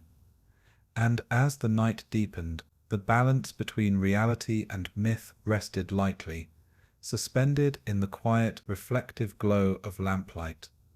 The land outside slept softly, holding memory in gentle equilibrium, while human interpretation wove its own delicate patterns. The world of maps and myths had found its rhythm, calm and enduring, waiting for the next day. The plains of western Ukraine stretched endlessly, golden wheat swaying gently in a breeze that carried dust and the faint warmth of the sun. Through this quiet sea, tanks moved like slow, deliberate islands of steel, their engines humming a deep, steady rhythm. Soldiers inside were reduced to silhouettes behind periscopes, their focus narrowed to the immediacy of the ground beneath them. Hills rose and fell gently, yet each crest revealed new patterns of movement, traces of machines converging in quiet choreography. The wheat bent and broke beneath the weight of treads, leaving lines of disturbance that shimmered softly in the sunlight. Men and machines existed in parallel, the human presence small, fragile, and meditative against the enduring power of armor. Dust rose around wheels and tracks, diffusing light and creating soft veils that blurred distance and detail. The air smelled faintly of warm earth, iron, and oil, mingling in a subtle reminder of industry and life. Each motion was deliberate, measured a rhythm that spoke of both purpose and endurance. And beneath the golden waves, the land seemed to receive each passing vehicle with quiet patience, holding both memory and motion gently. Hills and valleys became a landscape of contrast, where tanks appeared and vanished like slow-moving shadows. Wheatfields shifted with every rotation of treads, soft rustling, mingling with the mechanical hum. Soldiers leaned over controls, listening to the engines, adjusting levers, finding their place within the larger rhythm. Even in the midst of this movement, there was a strange stillness, a meditative pulse that carried through dust, metal, and air alike. Tracks intersected, diverged, and rejoined, forming a delicate lattice upon the earth, etched softly into soil and grass. The horizon seemed both distant and intimate, golden light stretching across the plain, blending man, machine, and nature into one quiet continuum. Birds occasionally rose from the wheat, startled by movement but unharmed, their flight measured and delicate. Voices were minimal, carried softly through radios, or over brief exchanges, absorbed quickly into the general rhythm of motion. And in the gentle rise and fall of the land, every soldier and every tank became part of the same slow-breathing landscape. The plains held the weight of armored power and human fragility in delicate balance, stretching each moment into reflection. From distant ridges, columns of tanks appeared as subtle shapes, their outlines softened by heat and dust rising from the plains. Wheat bent beneath their approach, and small clouds of dust wove through the golden stalks, rising and drifting lazily. Soldiers guided engines over soft rises, their hands steady, eyes tracing the slow patterns of the ground.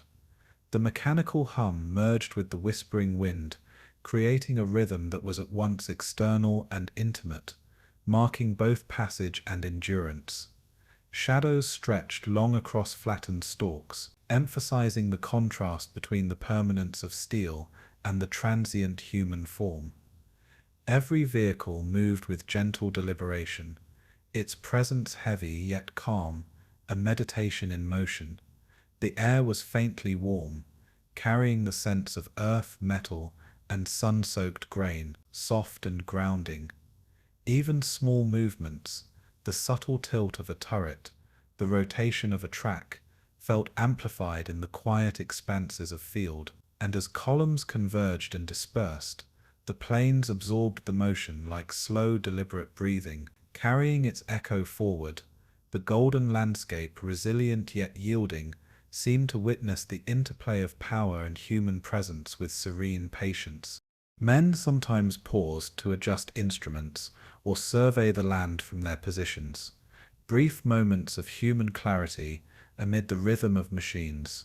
Wheat bent gently beneath a breeze, carrying with it a faint rustle that contrasted softly with the hum of engines. The light shifted subtly as clouds passed, creating moments where shadows and gold intertwined, softening edges and emphasizing the quiet beauty of the plains. Tracks curved across the terrain, leaving spirals and lines that were almost abstract in their complexity. Soldiers noted each shift in the horizon, each gentle crest of a hill, as a small anchor for attention. Dust rose in muted clouds, blurring distant shapes and softening every outline into a painterly impression. Even in the crescendo of movement, there was a meditative pulse, a rhythm that carried both anxiety and calm. Birds rose from fields in slow, measured arcs, weaving their flight through dust and sunlight. And beneath it all, the earth seemed to yield softly, carrying every imprint, every whisper of motion, with quiet endurance. The plains held both the weight of history and the ephemeral passage of the present, stretching time in gentle arcs. Occasionally, a lone soldier emerged in the field, walking beside a tank with deliberate steps. Each motion was measured, careful, as though aware of the fragile balance between human and machine. The wheat bent gently against boots and wheels, releasing a faint, sweet scent of grain and sun-warmed earth. Engines hummed softly, vibrating through soil and body alike, creating a rhythm that was intimate yet immense. Shadows from distant hills moved slowly across the plains, highlighting the contrast of the silver-gray steel against gold stalks. Men spoke sparingly, their words low and deliberate, absorbed quickly into the steady hum of motion. Dust clung to clothing and metal, softening edges and blending shapes into a muted harmony.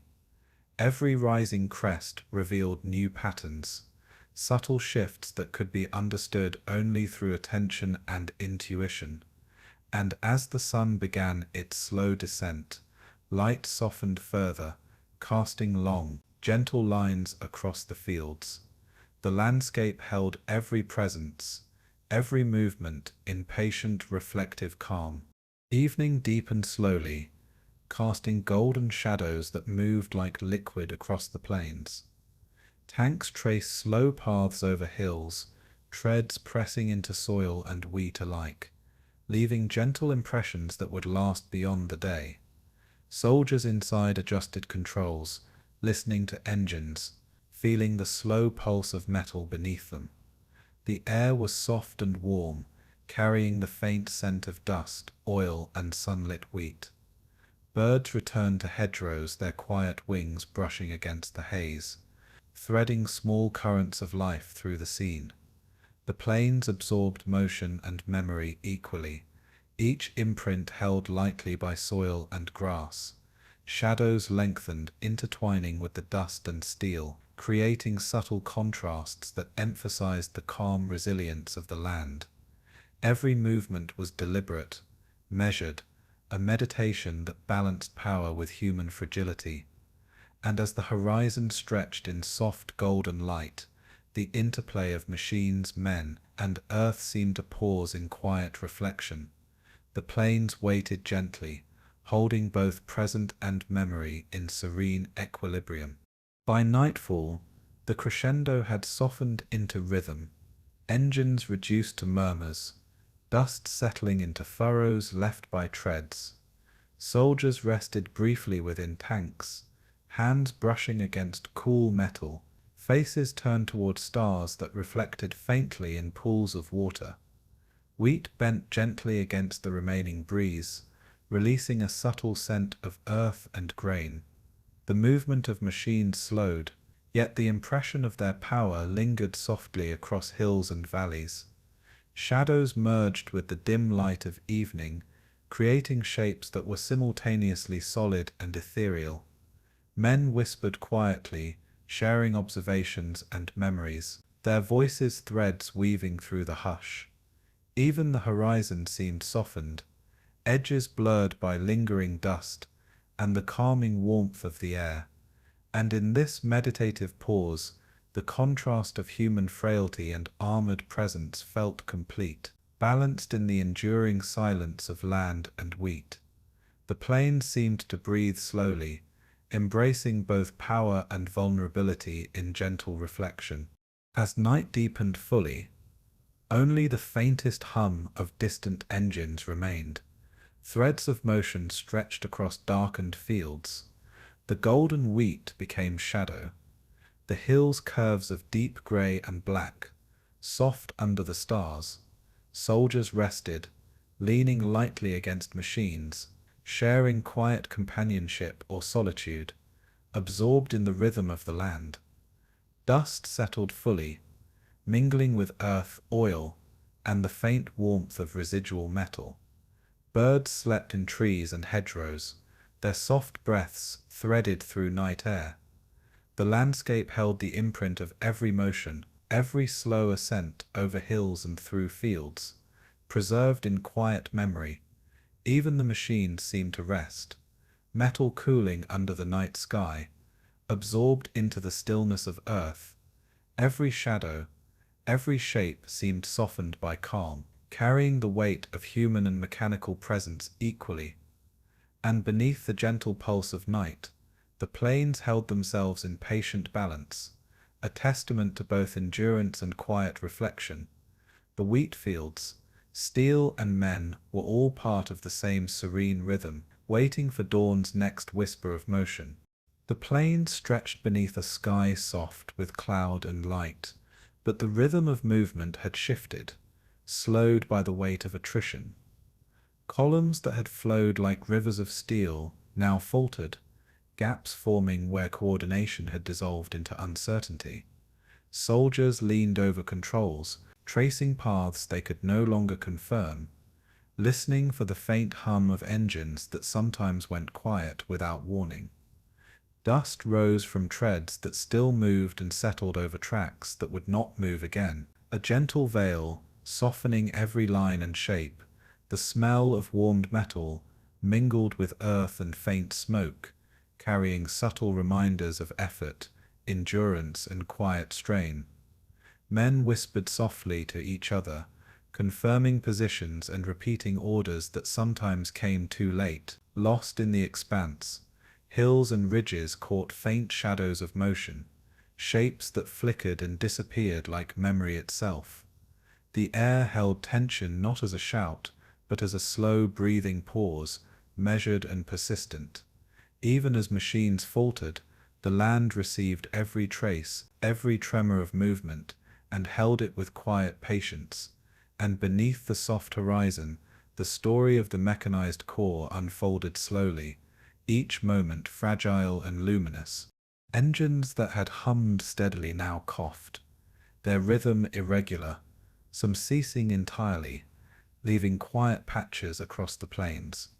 Soldiers adjusted levers and gauges with hands that trembled subtly, feeling for signs of life within machines that seemed almost human in their failure.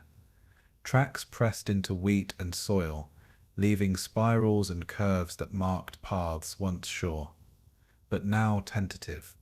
The golden fields, once undisturbed, carried the imprint of hope and strain together, bending gently under wind and weight alike. Voices were soft, urgent, yet controlled, blending with the distant whisper of dust and faint metal. A faint shimmer of heat rose from wheels and engines, blurring edges and softening every detail in the landscape. Men traced familiar roads with eyes narrowed, noting positions of comrades and machines lost to the horizon. The interplay of movement and stillness created a rhythm of anticipation and reflection, measured and slow. And even as the corps faltered, the land held every moment tenderly, absorbing both endurance and loss. The plains whispered softly of passing strength, carrying it into memory with quiet patience. On gentle slopes, small groups of tanks remained, isolated yet persistent, moving with deliberate intent, even as coordination faded. Soldiers inside focused on immediate surroundings, responding to terrain, mechanics, and instinct rather than distant orders. Dust rose in soft clouds behind treads, curling into the warm air, mingling with the faint scent of oil and earth. The wheat, bent and broken, shifted slowly with each motion, a quiet witness to resilience and strain. Radios whispered fragments of command that sometimes arrived, sometimes drifted into silence, their messages carrying a strange weight in the muted landscape. Shadows from hills stretched long, emphasizing both scale and fragility in the spread of steel and man. Birds moved cautiously across the horizon, delicate arcs tracing the slow contemplative rhythm of the land. Every remaining soldier carried a fragment of endurance, a measured response to challenges that seemed to stretch endlessly, and in this soft, persistent motion, the vanishing corps left impressions that were at once immense and fragile, held lightly by earth and air alike. The plains themselves seemed to breathe, quiet yet patient, holding history in slow suspension. As the afternoon deepened, the scale of attrition became more visible in subtle gestures. Engines that once pulsed steadily now trembled, wheels hesitated over soft soil, and men adjusted slowly, mind and body stretched thin. Tracks twisted through wheatfields like tentative sketches, marking paths that once carried hope and momentum. Soldiers paused to check instruments, whispering numbers and locations softly, seeking certainty in a landscape defined by uncertainty. Dust from halted and moving vehicles rose in gentle curtains, muting color and blending shapes into soft impressions. Even in their exhaustion, there was a strange rhythm, a measured balance between persistence and surrender. Hills and ridges became vantage points for careful observation, silent sentinels that noted both movement and absence. The plains carried every whisper of treads, every breath of wind, every faint pulse of engines still alive. And through the muted light, the horizon held the story of collapse gently, as if reluctant to fully reveal itself. The core, large and proud, was dissolving slowly, each impression a quiet testament to the human and mechanical interplay. Small pockets of men made last efforts, moving with deliberate attention through open fields and along ridges. The wheat swayed softly around them, carrying the faint scent of earth warmed by sun, blending with oil and metal. Each decision was careful, measured, the pulse of survival, tempered by exhaustion and awareness. Engines hummed intermittently, sometimes faltering, sometimes carrying distant weight across empty space. Soldiers whispered to one another. Reminders and guidance passed lightly, echoing faintly through dust and air. Tracks twisted and intersected in tentative patterns, soft lines marking the slow unraveling of cohesion. Shadows deepened across the landscape, their long reach emphasizing both scale and isolation. Birds moved gently, threading the calm above the fields, as a reminder that life persisted even here. And beneath this measured movement, the land held its witness quietly, preserving the memory of effort and endurance. The vanishing corps continued to leave soft traces across the plains, each one fragile and luminous in its subtlety. As the light softened toward evening, the horizon itself seemed to stretch and sigh, absorbing the traces of movement with gentle attention. Engines cooled, leaving quiet hums and occasional tremors in the soil. Soldiers adjusted levers and wheels with soft, deliberate motions, feeling the subtle vibrations that remained in metal and earth. Dust settled further into the furrows, blending impressions of treads and tracks into a soft, continuous layer. Wheat bent under the wind and residual motion, carrying the faint echoes of the past hours in gentle whispers. The scale of the mechanized corps' presence and its unraveling became a quiet reflection in every contour of hill and field. Birds landed softly among the stalks, moving carefully across the muted terrain, delicate life threading through steel and soil. Each gesture of men and machines was deliberate, meditative, a rhythm of persistence and quiet surrender. And as the sun touched the horizon, the plains seemed to inhale slowly, holding the memory of collapse and endurance alike. The land cradled each last trace of the vanishing corps, soft and reverent, waiting for night to carry it into reflection. Night approached with a slow, patient calm, and the once coordinated movements of the corps were now dispersed into tentative pauses. The plains exhaled softly, dust settling over tracks and wheels, blending metal, soil, and wheat into a single, muted impression. Soldiers rested in vehicles or beside them, hands brushing cool metal, faces turned toward the emerging stars. Engines vibrated faintly, some still alive, others silent, each hum and hush part of the rhythm of endurance. Shadows deepened across fields, shapes softened and blurred by gentle darkness. Birds and small creatures returned fully to hedgerows, threading life delicately through a landscape that had carried immense effort. Conversations were whispers, careful, deliberate, absorbed quickly into the quiet of night. And beneath the dim light, the land held itself in patient balance, absorbing every movement, every effort, and every faltering step. The vanishing corps left behind impressions both immense and tender, etched into earth, wheat, and memory alike.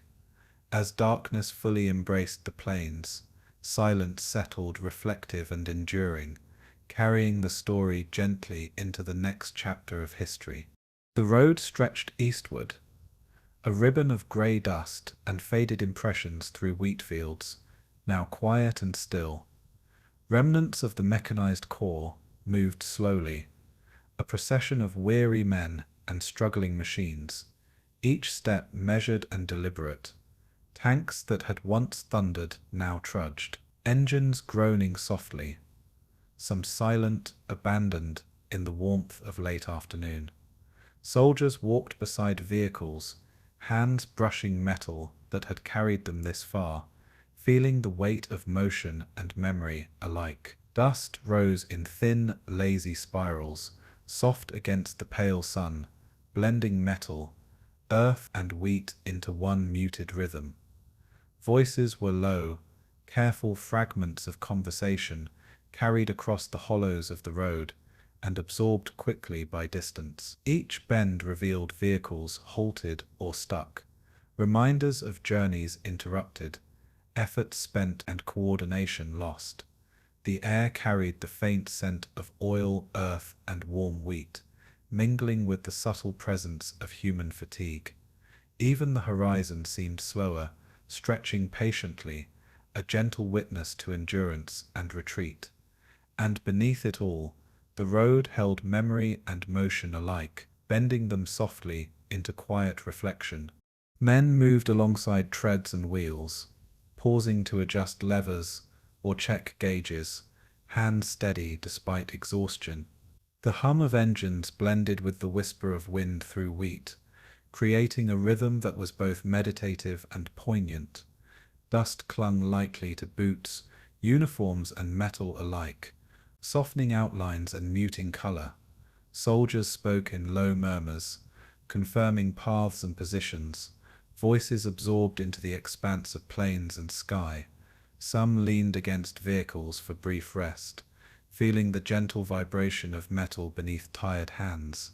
Shadows lengthened across the road, stretching vehicles and men into elongated shapes, softening their scale and emphasizing their fragility.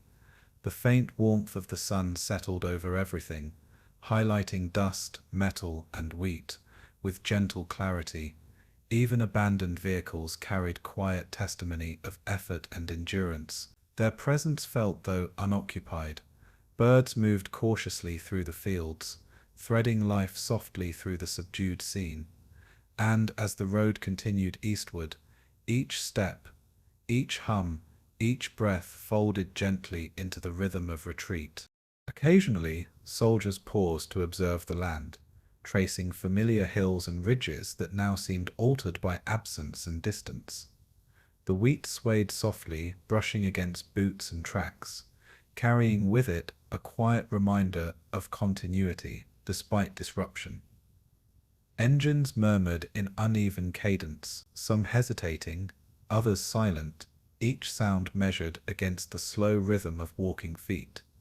Men spoke minimally, words deliberate, measured, absorbed quickly into the quiet of wind and dust. Shadows shifted across the ground, blending motion and stillness into one gentle impression. The road curved through low rises, revealing distant clusters of abandoned vehicles, their stillness part of the unfolding story. Dust rose faintly from loose soil, drifting lazily over metal and earth alike, softening edges and blurring boundaries.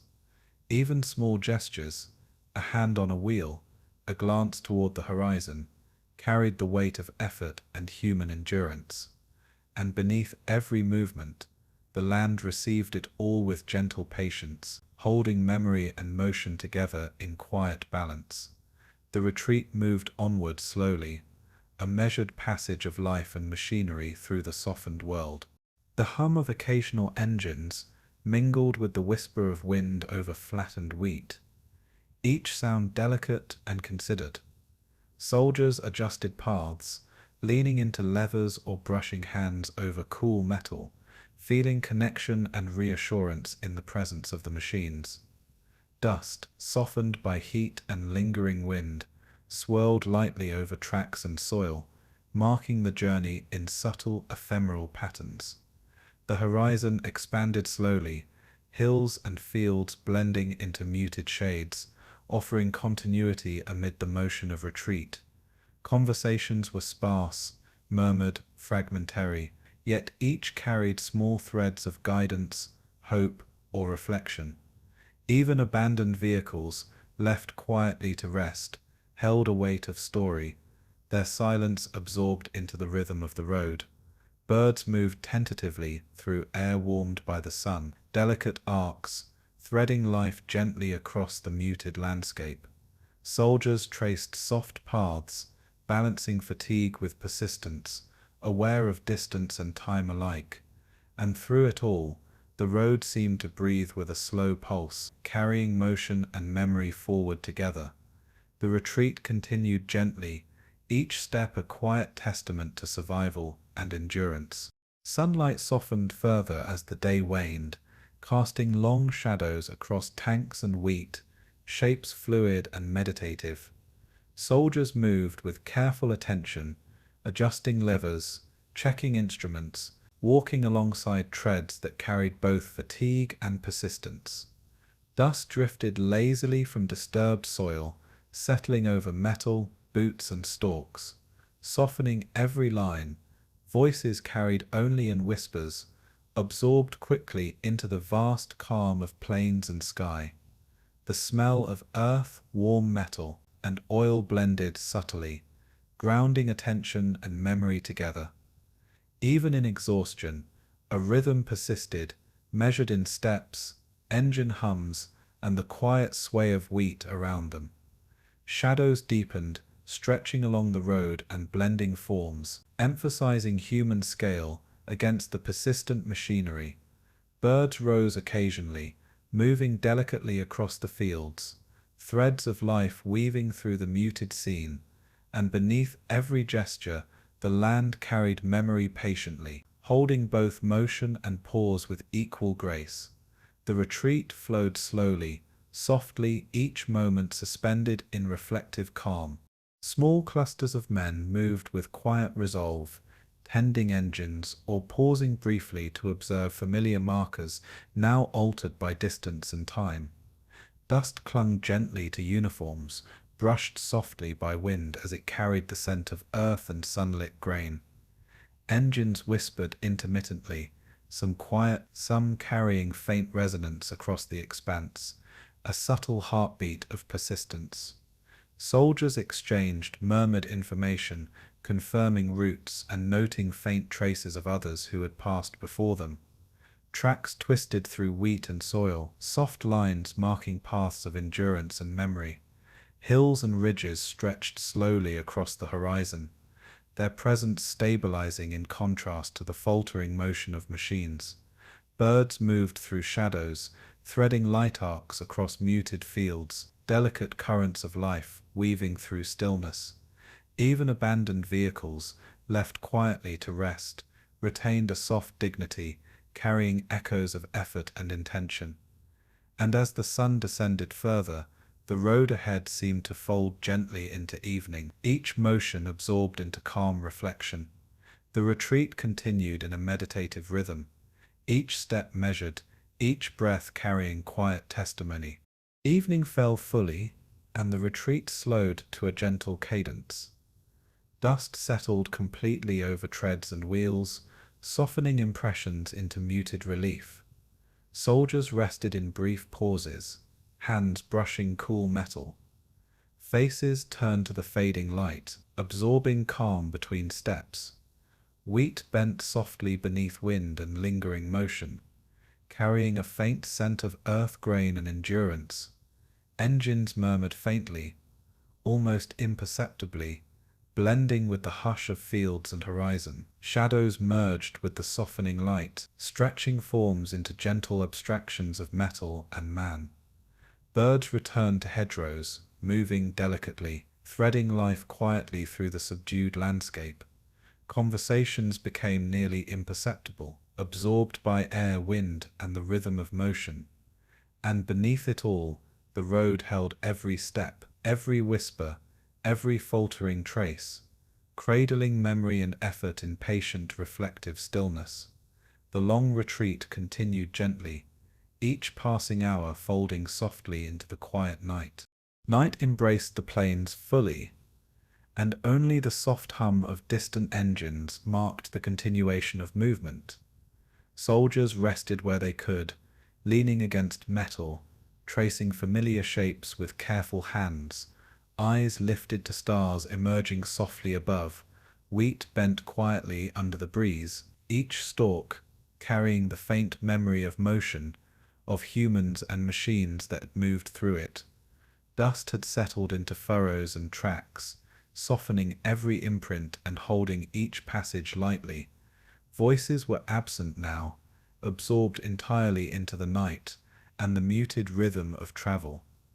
The horizon, softened and darkened, carried memory without pressure, holding the passage of men and machines in patient calm. Even abandoned tanks and vehicles rested quietly, their presence integrated into the soft balance of land and sky. And as night deepened, the long retreat continued gently, each step measured, each breath absorbed into reflective silence. The road, the wheat fields, and the surviving soldiers moved together in quiet continuity, a meditative testament to endurance and human persistence. And through the darkened plains, the memory of the day lingered softly, carrying forward into the next chapter of the story. Voices from the past drift softly across the plains, each one carrying fragments of what was seen, felt, and remembered. Soviet reports describe lines of tanks and men, ordered and lost. Numbers recorded with careful precision, yet tinged with uncertainty. German accounts speak of advances and obstacles, each story filtered through strategy, expectation, and fatigue. Local villagers recall a different rhythm entirely, the hush before engines.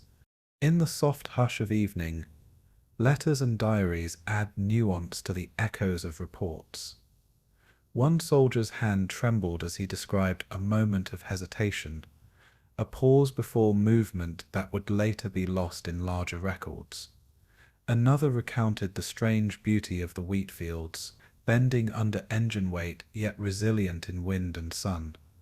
A villager's memory speaks of the hum of machinery from a distance, muffled, almost musical, carrying unease yet also awe. Differences in detail emerge, names forgotten, positions shifted, actions misremembered, yet the essence remains. Even absent voices leave marks, whispers in empty rooms, the faint creak of doors, or the rustle of paper long stored. The planes themselves seem to absorb these threads, holding them in soft equilibrium, neither amplifying nor erasing. Over time, the human and mechanical imprint fades into the texture of earth and memory alike. And as the echoes linger, the air carries them in gentle currents, subtle as the shifting wind across hills and valleys. Each story, each silence folds quietly into the rhythm of recollection. Historians later attempted to untangle these layers, weighing fragments of reports, memoirs, and local recollections. Numbers were compared, routes traced, and outcomes hypothesized, yet the fog of war proved stubborn, resisting certainty. Engines and treads, once audible across the plains, now exist only in description, sound muted into written lines and remembered hums. The contrast between personal observation and official account deepens, revealing the human heart of memory beneath factual record. Dust rises and settles across the landscape, softening every imprint, carrying history lightly in currents of wind.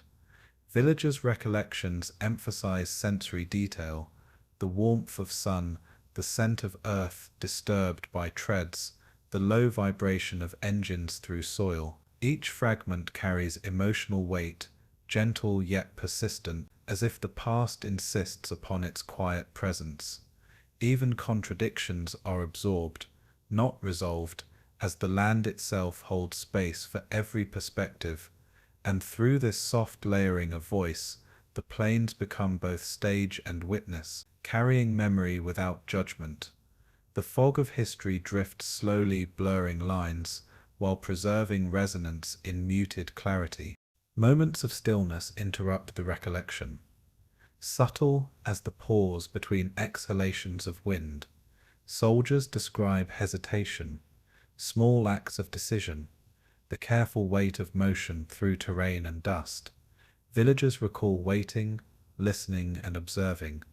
The passage of years adds further subtlety to recollection. Letters discovered decades later reveal desires, fears, and small intimacies otherwise lost to time.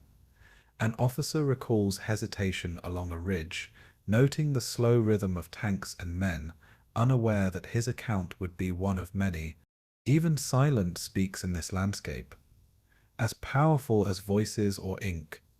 Spaces between recollections hold tension, suggestion, and the weight of unrecorded moments.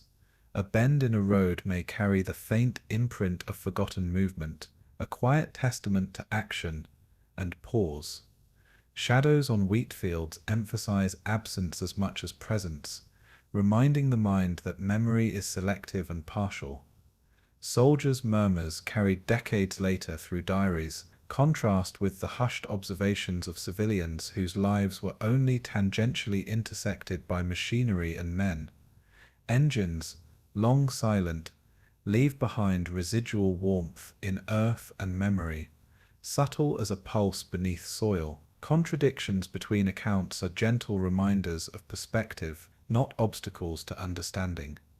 And through the quiet layering of sound, scent, and recollection, the plains become a space where memory and myth drift together, balanced in patient equilibrium. Every whisper, every note, every pause folds softly into the story, suspended yet persistent. The land holds its audience gently, inviting reflection without insistence. Decisions that once raced through minds at 1,000 beats now slowed to measured reflection. Officers revisited maps with a soft touch, tracing lines where tanks had faltered, where men had hesitated, where orders had been lost. Dust drifted through open windows, carrying the subtle scent of wheat and warmed earth, blending with the faint tang of ink and oil. Conversations revolved around questions unspoken in the heat of action. Could things have been different, better, gentler? Shadows stretched long across tables and floors, softening corners, offering a muted stage for introspection. Soldiers resting beyond the horizon felt the residual hum of strategy, even as exhaustion muted the immediacy of command.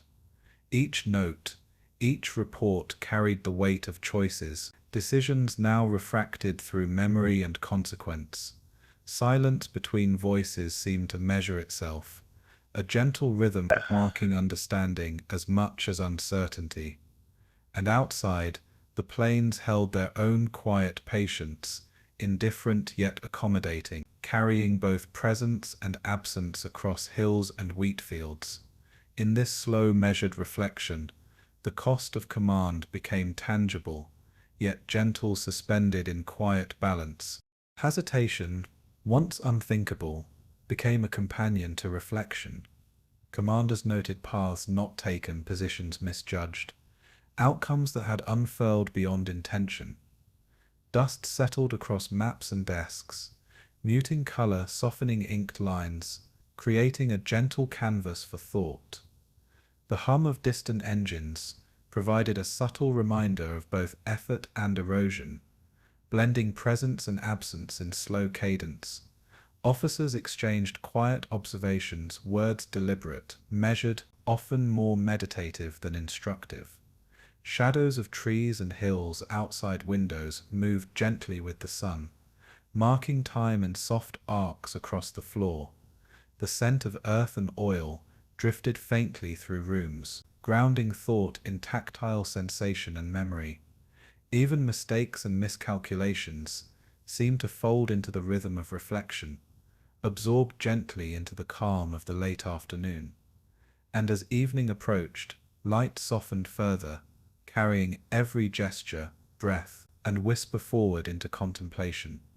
Commanders, men, and land shared this patient stillness, each carrying the weight of decisions with subtle grace. Reports arrived slowly, fragments of outcomes pieced together with patient care. Numbers, names, and locations were read and reread, traced gently by fingers aware of both precision and ambiguity. Dust in the office seemed to settle with intention, softening impressions of paper and wood alike.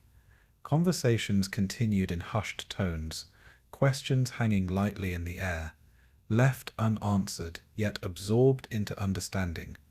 Soldiers beyond the hills moved quietly through wheat, their presence a faint hum of continued motion, a subtle counterpoint to the deliberation of command. Shadows lengthened across desks and floors, blending with the fading light, emphasizing scale and stillness simultaneously. Even the tools of strategy, maps, compasses, pencils, seemed to rest with intention, imbued with the gravity of presence and absence. And as the sun dipped, warmth lingered softly on surfaces, reminding the mind that reflection and consequence existed together in quiet balance. The cost of command settled gently into thought and air, held in patient equilibrium. Evening deepened slowly, casting muted tones across tables, papers, and faces alike. Commanders paused to breathe, tracing lines of imagined paths, recalling voices and movement long faded from the plains. Dust swirled softly with each movement, carrying faint scents of earth, oil, and worn leather, grounding thought and reflection alike. Decisions of hours past seemed to linger in air, soft yet persistent, neither pressing nor absent.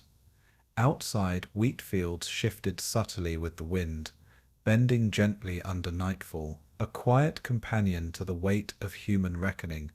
Soldiers' footsteps echoed faintly through distance, blending with rustling stalks, and the lingering hum of metal.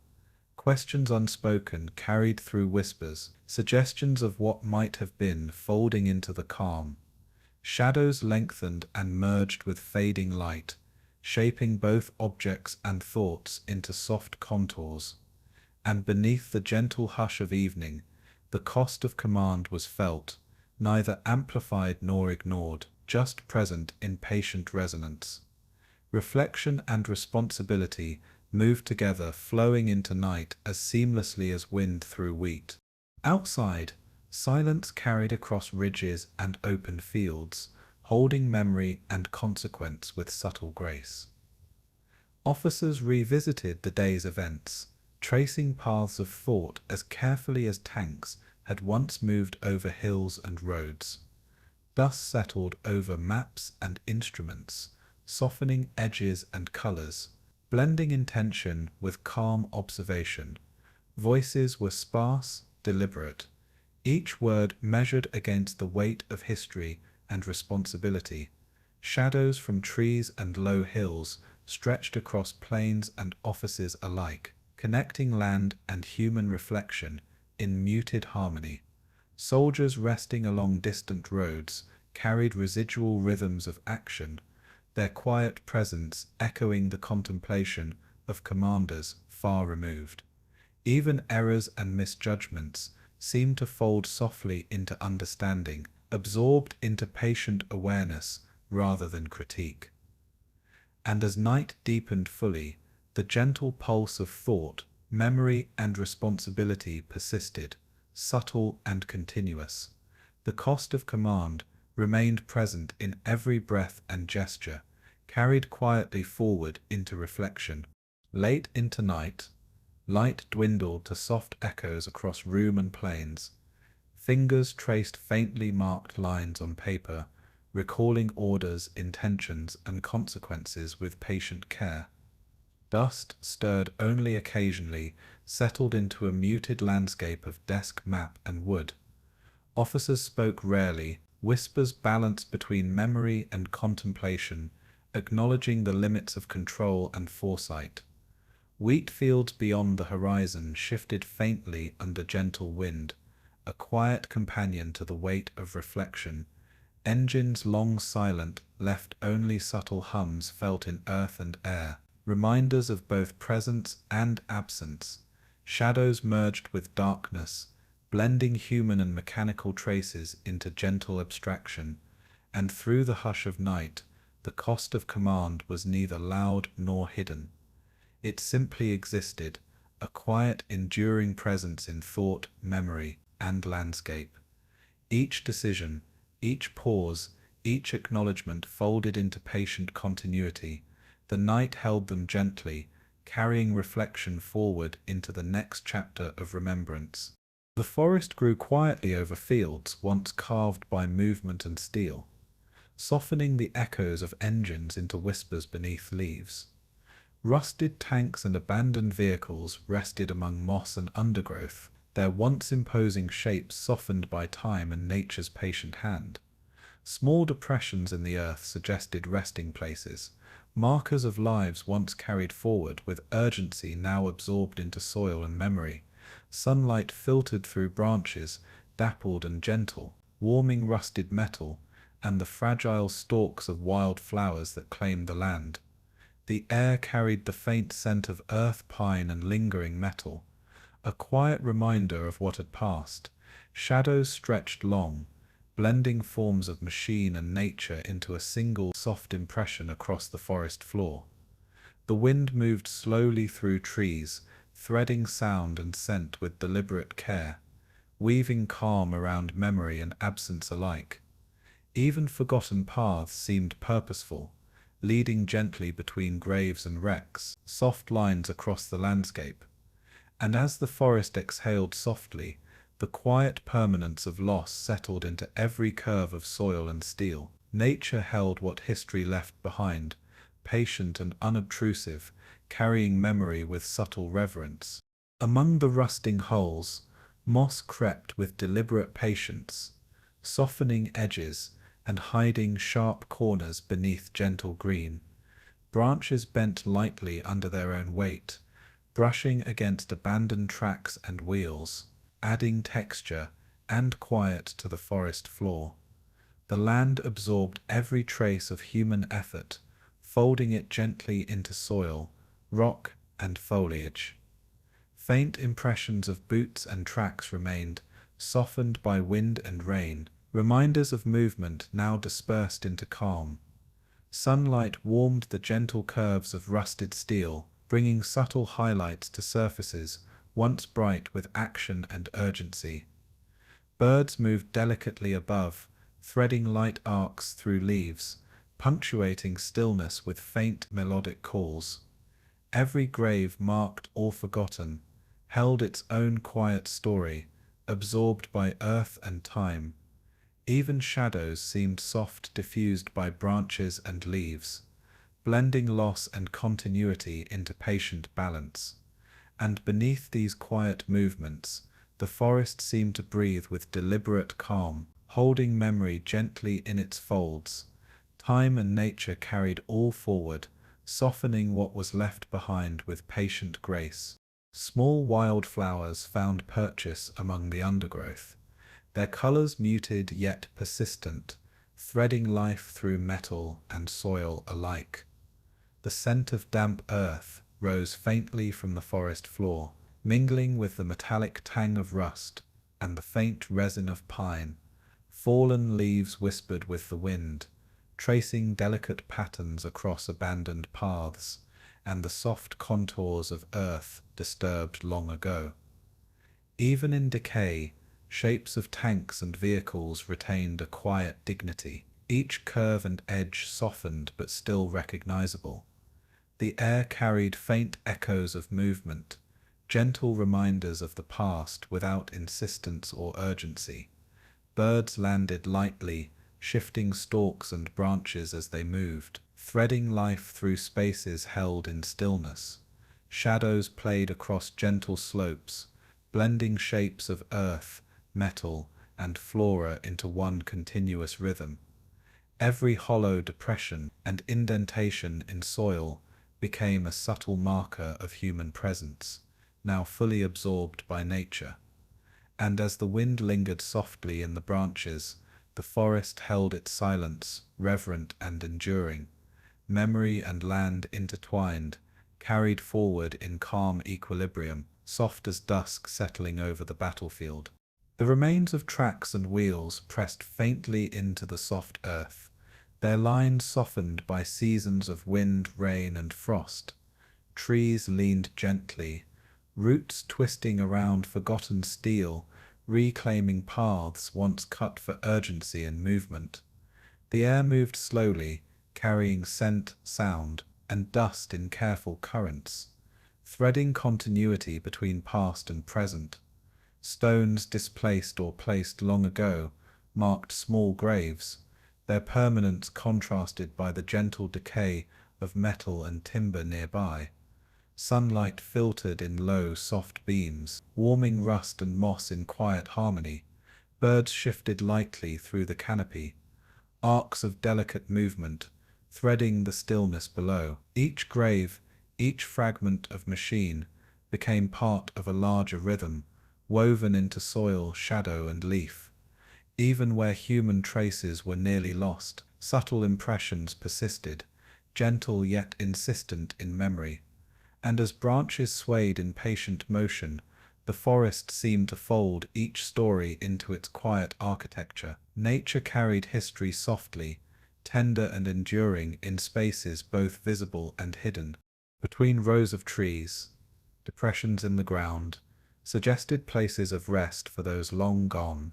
Unmarked yet undeniable, rusted steel rested beside moss and lichen, softened by time, the outlines of vehicles blending with curves of soil and root. The scent of earth warmed by sun mingled with faint metallic tang, a subtle reminder of effort, endurance, and passage. Birds called quietly, threading life through silent spaces, their presence gentle and deliberate.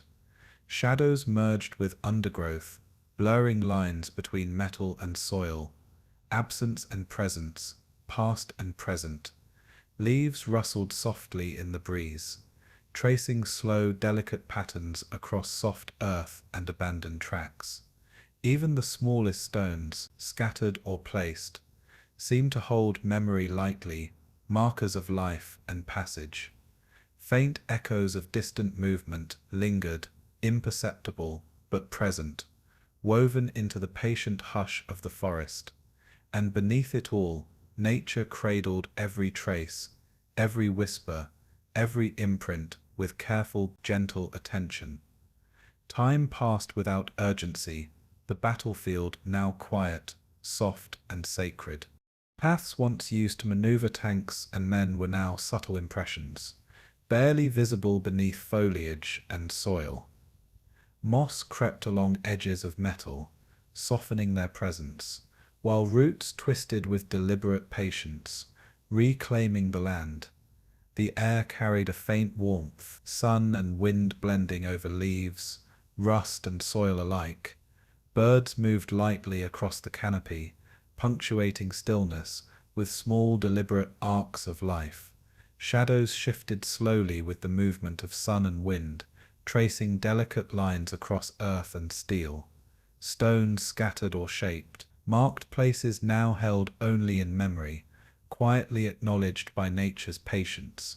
The rusted remnants of machinery seemed to settle into the soil, a soft merger of human and natural history.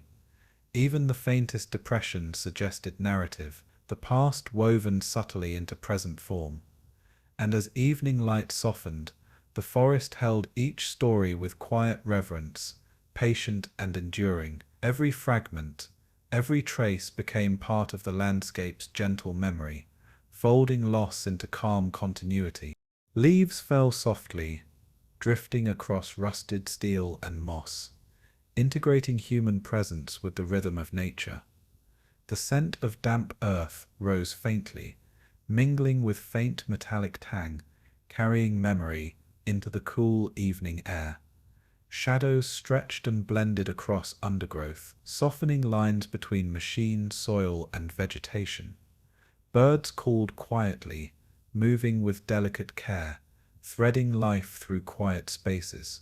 Stones and subtle depressions marked places of rest, integrating memory into landscape without urgency.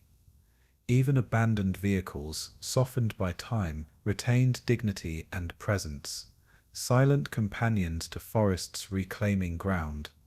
Wind whispered through trees, carrying sound, scent, and reflection together in gentle, continuous rhythm. And beneath every movement, every scent, every touch of sun or shadow, the land held memory with tender patience. The battlefield, once loud and urgent, became sacred through neglect. Each grave, each rusted hull absorbed into calm permanence. Nature and history drifted together, quiet, enduring, and reverent, carrying the story softly into the next chapter. The hills around Dubno breathe softly now, their slopes gentle under a sun that warms fields long left to memory. Villages rise quietly along winding roads, roofs red and muted, chimneys releasing faint ribbons of smoke into the morning air. Children run between fences and trees, laughter drifting across gardens, carrying life into spaces once heavy with urgency and motion. Wheat sways gently in soft currents of wind, tracing slow, deliberate arcs over hills and valleys, untroubled by echoes of the past. The scent of earth warmed by sun mixes with the faint aroma of baking bread and blooming flowers, grounding the present in subtle, tangible pleasure. Locals pass each other with nods and smiles, conversations hushed, their words threading history lightly into everyday rhythm. Even roads once scarred by movement and machinery are now smooth, carrying carts and bicycles at a leisurely pace, soft wheels tracing faint patterns in dust and gravel. Shadows bend gently across cottages and fields, emphasizing continuity and calm rather than disruption. The quiet is palpable, a rhythm of peace that contrasts softly with memories of engines and motion. And as the wind threads through trees and wheat, the land itself seems to sigh, welcoming life's return with gentle patience. Morning sun glints on water in shallow streams, carrying reflections of clouds and branches in delicate ripples. Ducks glide softly along currents, leaving trails that vanish almost immediately. A gentle reminder that presence need not linger to matter. Along riverbanks, wildflowers bend under light breezes, their petals brushing earth and water in a rhythm both intimate and enduring. Farmers move with careful attention, tending gardens and livestock, their gestures measured and calm, imbued with the soft continuity of life. The scent of tilled soil rises lightly, mingling with faint wood smoke and the distant warmth of baking bread. Windows open to catch the breeze, curtains fluttering softly, the simple pulse of domestic routine threading through the village. Birds call in intermittent arcs, a quiet symphony over rooftops and fields, carrying gentle melody without hurry or insistence. Even old paths and tracks, once scarred by conflict, have softened, worn smooth by footsteps and time. And beneath it all the hills hold these movements with patient care, weaving life and history into subtle harmony. The silence over Dubno is not emptiness, but a soft echo of endurance and continuity. Fields stretch endlessly, green and gold, rippling gently as the wind threads through each stalk. Occasionally a distant tractor hums softly, a modern rhythm threading past and present in quiet resonance. Children's voices rise and fall in the breeze, playful and light, their joy grounding history in the intimacy of today. Old oak trees stand sentinel along lanes, roots twisted and deep, carrying centuries of observation in patient calm. The air is rich with scent, warm earth, pine resin, fresh grass, a gentle perfume of life and presence. A villager pauses to observe a bee tracing arcs through flowers, their small wings stirring air in soft, intricate motion. Shadows stretch across the slopes, marking time and temperature, softening angles, and drawing attention to the delicate geometry of nature, reclaiming land. Even rooftops, walls and fences seem to bend into the rhythm of place, softened by age and sunlight. And as the wind threads lightly across fields, the land carries the quiet pulse of life, distant yet persistent. Peace in every subtle movement settles over Dubno like gentle evening light. Along narrow roads, bicycles trace arcs in dust, the soft crunch echoing faintly in open air. Dogs trot beside children, their soft paws stirring grass and pebbles, content in unhurried companionship. Gardeners bend slowly to plant, weed, and water, each gesture deliberate, woven into the quiet tapestry of community. Birds drift in intermittent calls, rising, pausing, and falling in arcs that mirror the gentle hills themselves. The hum of insects threads through grass and wildflowers, delicate and rhythmic, a quiet counterpoint to human life. Faint scents of bread, earth, and pine mingle in the warmth, carrying memory and presence together. Even old walls, scarred by weather and history, wear texture softly, holding space without intrusion or demand. Shadows stretch long and thin in late morning, threading detail gently across roof, garden, and field. And beneath every movement, every breath of air, the hills of Dubno hold calm with deliberate patience. Life flows slowly here, unhurried, carrying echoes of past and promise forward together. In orchards and meadows, fruit trees bend gently under sun and wind, branches brushing softly against one another. Bees trace golden arcs over blossoms, each movement precise yet delicate, threading continuity through earth, air, and flower. Villagers pause to observe their environment, hands brushing leaves or soil, connecting present labor to centuries of human care. The scent of grass, warm earth, and distant firewood threads subtly through the air, grounding perception in gentle sensory detail. Children play beneath the trees, their laughter weaving rhythm into stillness, punctuating quiet with tender movement. Fences and walls, softened by age and moss, outline spaces with subtle geometry, blending past human effort into ongoing cycles of growth. Shadows fall slowly, bending across orchards, meadows, and hills, emphasizing the gentle passage of time. Even paths once used for movement now carry footsteps with careful moderation, soft impressions marking presence without intrusion. And as wind drifts through leaves and blooms, the land seems to cradle all life gently, maintaining continuity without insistence. Dubno itself exhales softly, the echoes of history folded into the quiet persistence of living hills. Evening approaches, carrying muted warmth across rooftops and fields. Windows catch the low sun, reflecting gentle arcs of light onto walls, fences, and garden paths. Dogs rest along lanes, their breathing steady and calm, part of the quiet rhythm of place.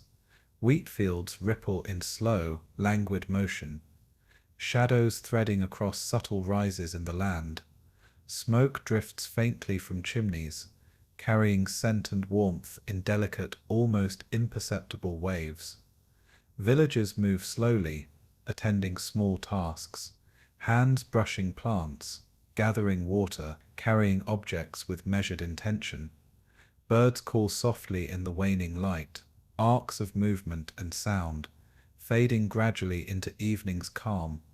Paths and roads hold impressions of life, traces that blend seamlessly with the earth, carrying presence gently forward. And across hills and valleys, the quiet of Dubno settles deeply, weaving continuity between human rhythm, nature, and memory. The day closes without hurry, every breath of air and movement, threading peace into the land. Night descends gradually, stars emerging faint and patient, scattered across dark velvet above rolling fields.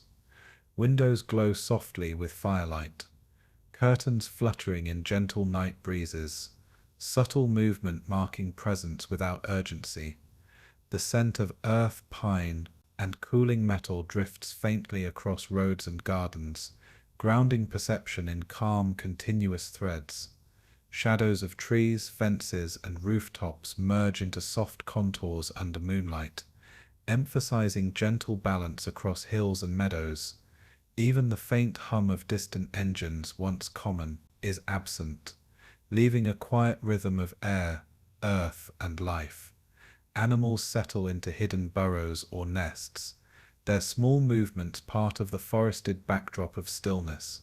The hills themselves seem to breathe, folding wind, scent, sound, and memory into patient harmony.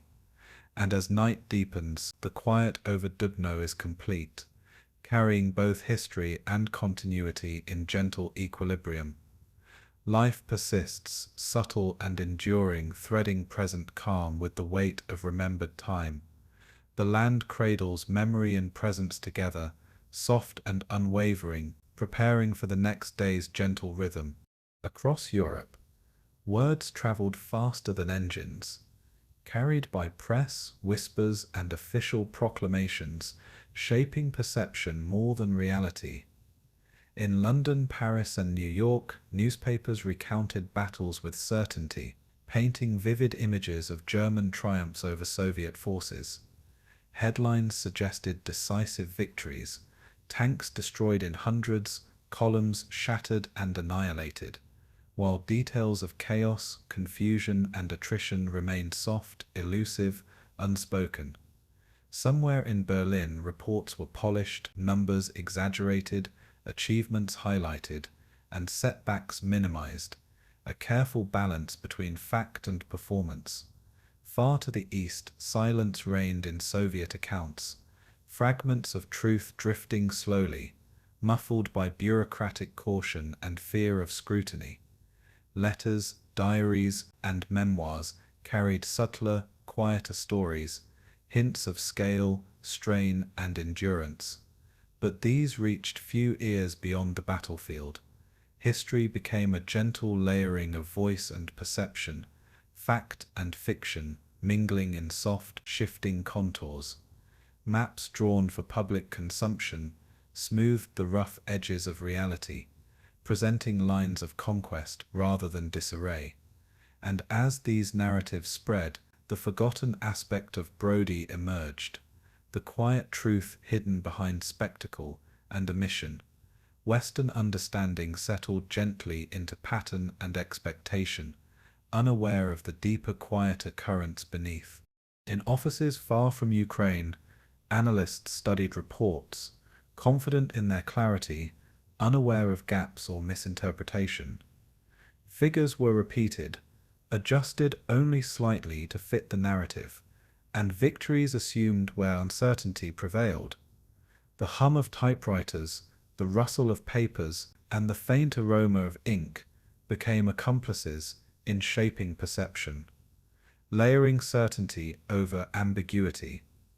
Stories of overwhelming mechanized clashes reached audiences, impressive yet incomplete, creating a mythos of power and inevitability.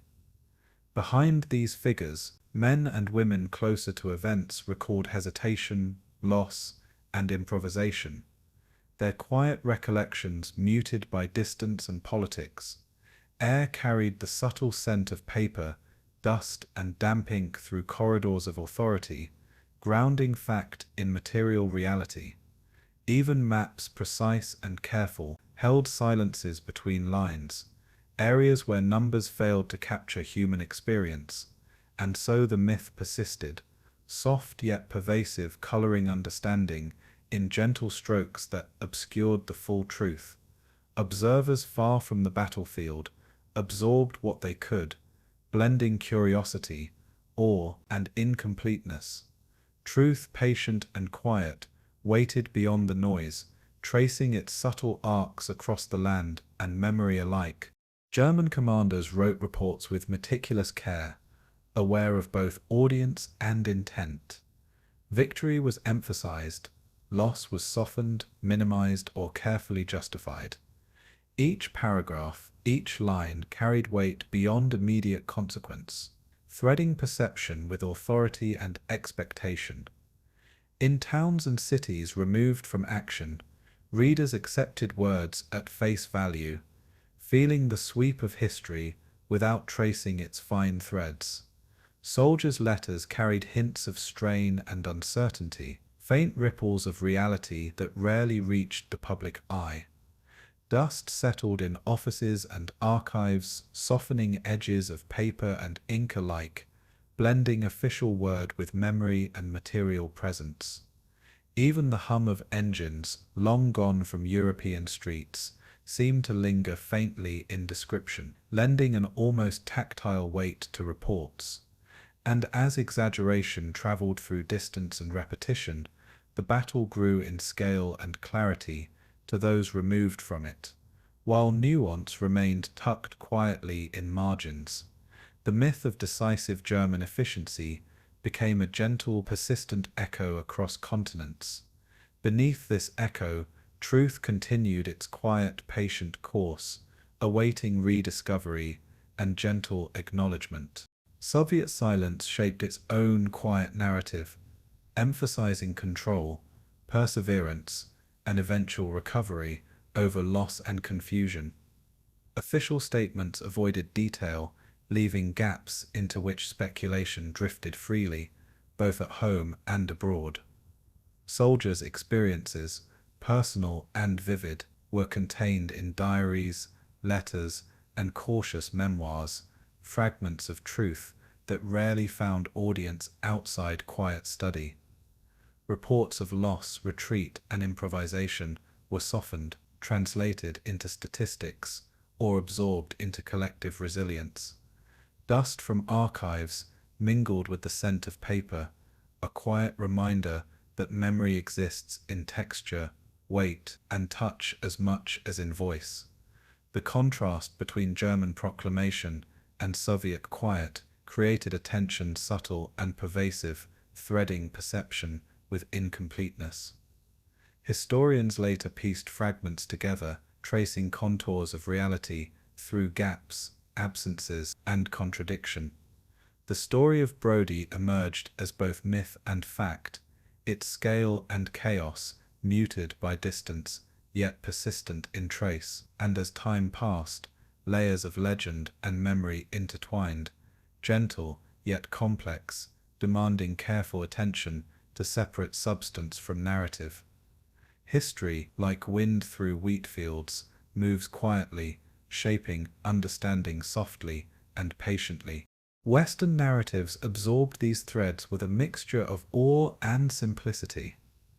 Battles were mapped, headlines repeated, and stories of mechanized power became emblematic of unstoppable force. Readers felt tension and motion, drama and resolution, yet subtle human complexity remained understated, lost between lines and paragraphs. Dust settled on newspapers and books, the faint scent of ink and paper threading continuity through offices and homes alike. Analysts compared numbers and reports, confident in methodology, unaware of silences, exaggerations, and omissions threaded through every line.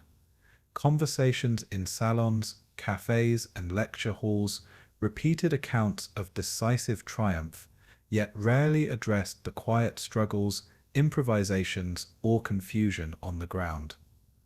Even maps, carefully drawn, represented order rather than entropy, creating a visual rhythm at odds with human reality.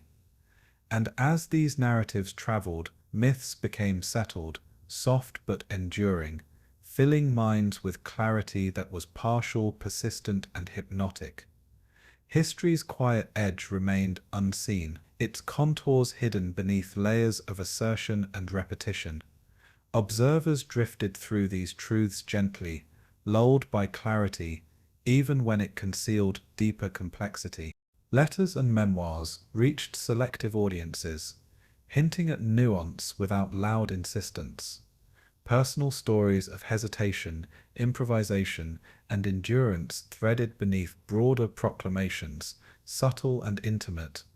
Dust from reading rooms and archives mingled with the faint tang of ink and paper, giving weight to each quiet testimony. Scholars discovered inconsistencies between reports and recollection, numbers and lived experience, soft contradictions that reshaped understanding. The interplay between silence and declaration formed a gentle rhythm, a pulse beneath headlines and official statements. Even in distant cities, these whispers filtered through libraries and universities, unnoticed yet persistent. Observers absorbed fragments and reconciliations slowly, their understanding shaped as much by absence as presence. Shadows of memory and interpretation blended with facts and myth, weaving a pattern both delicate and enduring. And as attention traced these arcs gently, the forgotten nature of Brody became visible in quiet relief, soft but undeniable. The world outside the battlefield held a version of the story, yet the true scale waited in silence, patient and unhurried. Across decades, historians revisited reports and memoirs with careful attention, teasing fact from assertion. Dusty archives held traces of mechanical movement, personal testimony, and official record, blending into subtle layered reality. Numbers were compared, discrepancies noted, interpretations softened by patience and context. Observers discovered that the largest tank clash, once obscured, carried significance beyond immediate perception. Layers of propaganda, silence, and myth unfolded gently, revealing the contours of human experience amidst machinery and command. Even casual readers could sense the quiet complexity if they lingered, absorbing detail in measured reflection. Shadows of exaggeration, gaps and omission persisted softly, yet they could not erase underlying truth. And as knowledge threaded forward, myth gave way to understanding, subtle, deliberate, and calm. The Western lens shifted, aware at last of both narrative and absence, soft echoes threading through historical consciousness. Brody emerged gently from obscurity, a battle both enormous and quietly human, present in memory as much as record. Historians, poring over maps and reports, speak softly of scale, numbers that almost defy comprehension, and movements of steel across western Ukraine. Brody, they reveal, was among the largest tank engagements ever, a mechanical tide rolling across fields, forests, and roads. Thousands of vehicles moved in careful arcs and improvisation alike, tracing paths of hope, desperation, and endurance. Yet in books and memory, the battle fades, eclipsed by larger, more widely known campaigns. The land itself retains faint traces, depressions in soil. Maps unfurl slowly under analytical hands, lines tracing tank corps, infantry positions, and supply movements. Each contour represents decisions, improvisation, and sometimes failure, hints of human tension beneath mechanical grandeur. The air in archives carries faint warmth, dust, and paper, tangible markers of research that bridge past and present. Even as numbers are enumerated, thousands of tanks, hundreds of kilometers, days of maneuver, the human experience threads through quietly, a soft undercurrent beneath the technical facts. Silence fills gaps where information is missing, a reminder that even monumental events leave shadows. Soldiers' recollections linger in footnotes and diaries, glimpses of strain, hope, and persistence threaded through chaos. The scale is almost abstract, yet the stories make it intimate, reminding us that every decision and movement carried lives forward or into stillness. And as understanding unfolds, awe is gentle, tempered by reflection and melancholy. Brody becomes both statistic and story, a quiet giant that existed and endured without fanfare.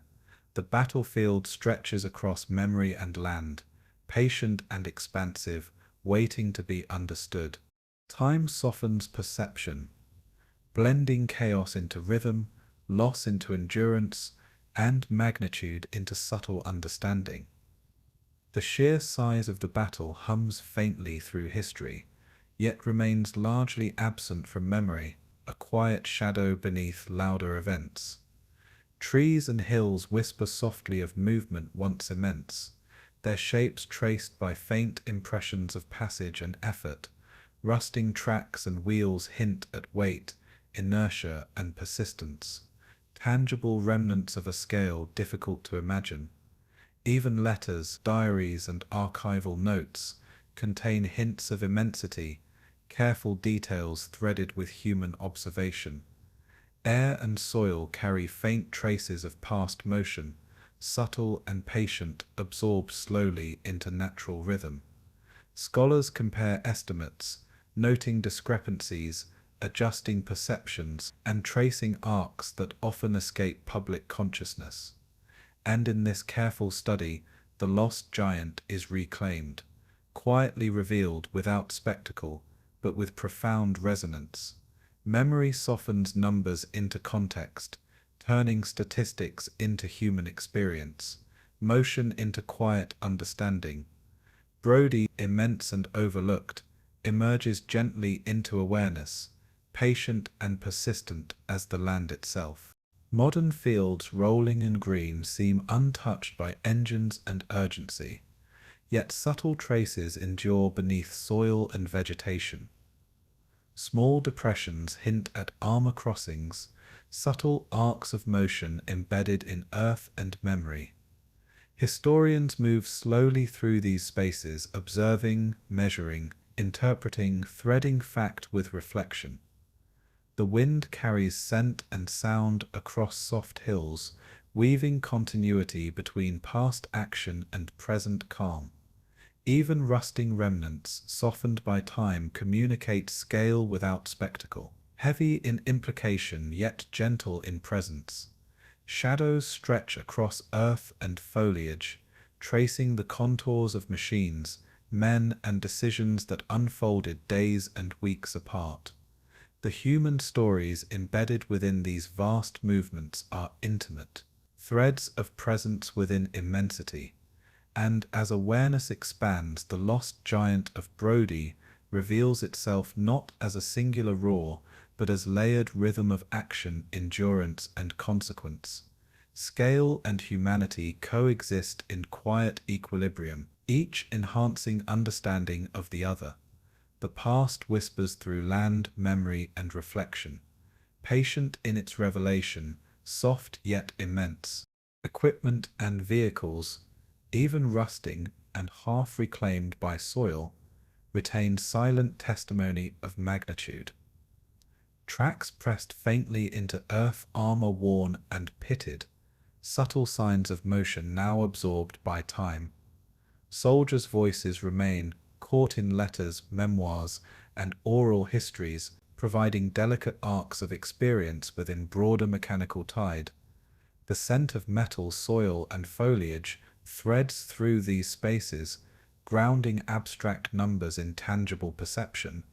Shadows trace contours across hills, roads, and fields, visual rhythm of a scale otherwise incomprehensible.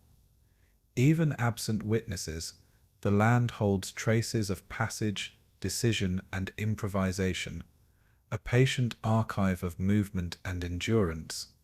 Historians assemble these fragments with care, balancing awe with calm reflection, magnitude with human nuance. And as layers of fact and story are threaded together, the lost giant of Brody becomes perceptible, quietly present in mind and memory. Immensity and intimacy coexist, softly intertwined in rhythm, scent, and shadow. The battle's vastness emerges gently, a quiet monument to scale, endurance, and fleeting human presence. Maps, diagrams, and reports unfold into gentle narrative, arcs of steel, traced softly across paper and memory. Each number represents intent, effort, and consequence, intertwined with hesitation, improvisation, and endurance. Observers note patterns of movement, supply, and engagement, careful to contextualize without exaggeration, uncovering clarity beneath myth. The vastness of Brody is measured not only in vehicles, but in coordination, communication, and the delicate rhythm of human adaptation to circumstance. Even rusting hulks, scattered and silent, offer testimony, their weight and mass felt through imagination and touch. Scholars whisper over archives, tracing lines of fact through fragmented accounts, soft but precise in attention, and as understanding deepens, magnitude and melancholy coexist, all tempered by reflection and recognition of loss. Brody, immense yet overlooked, is revealed patiently, quietly, like a landscape gradually emerging from mist. Memory threads through analysis, combining scale and subtlety, presence and absence, into coherent quiet. The lost giant breathes again, patient, immense, and softly perceptible. The silence of modern fields contrasts with magnitude once felt, drawing attention to scale through absence.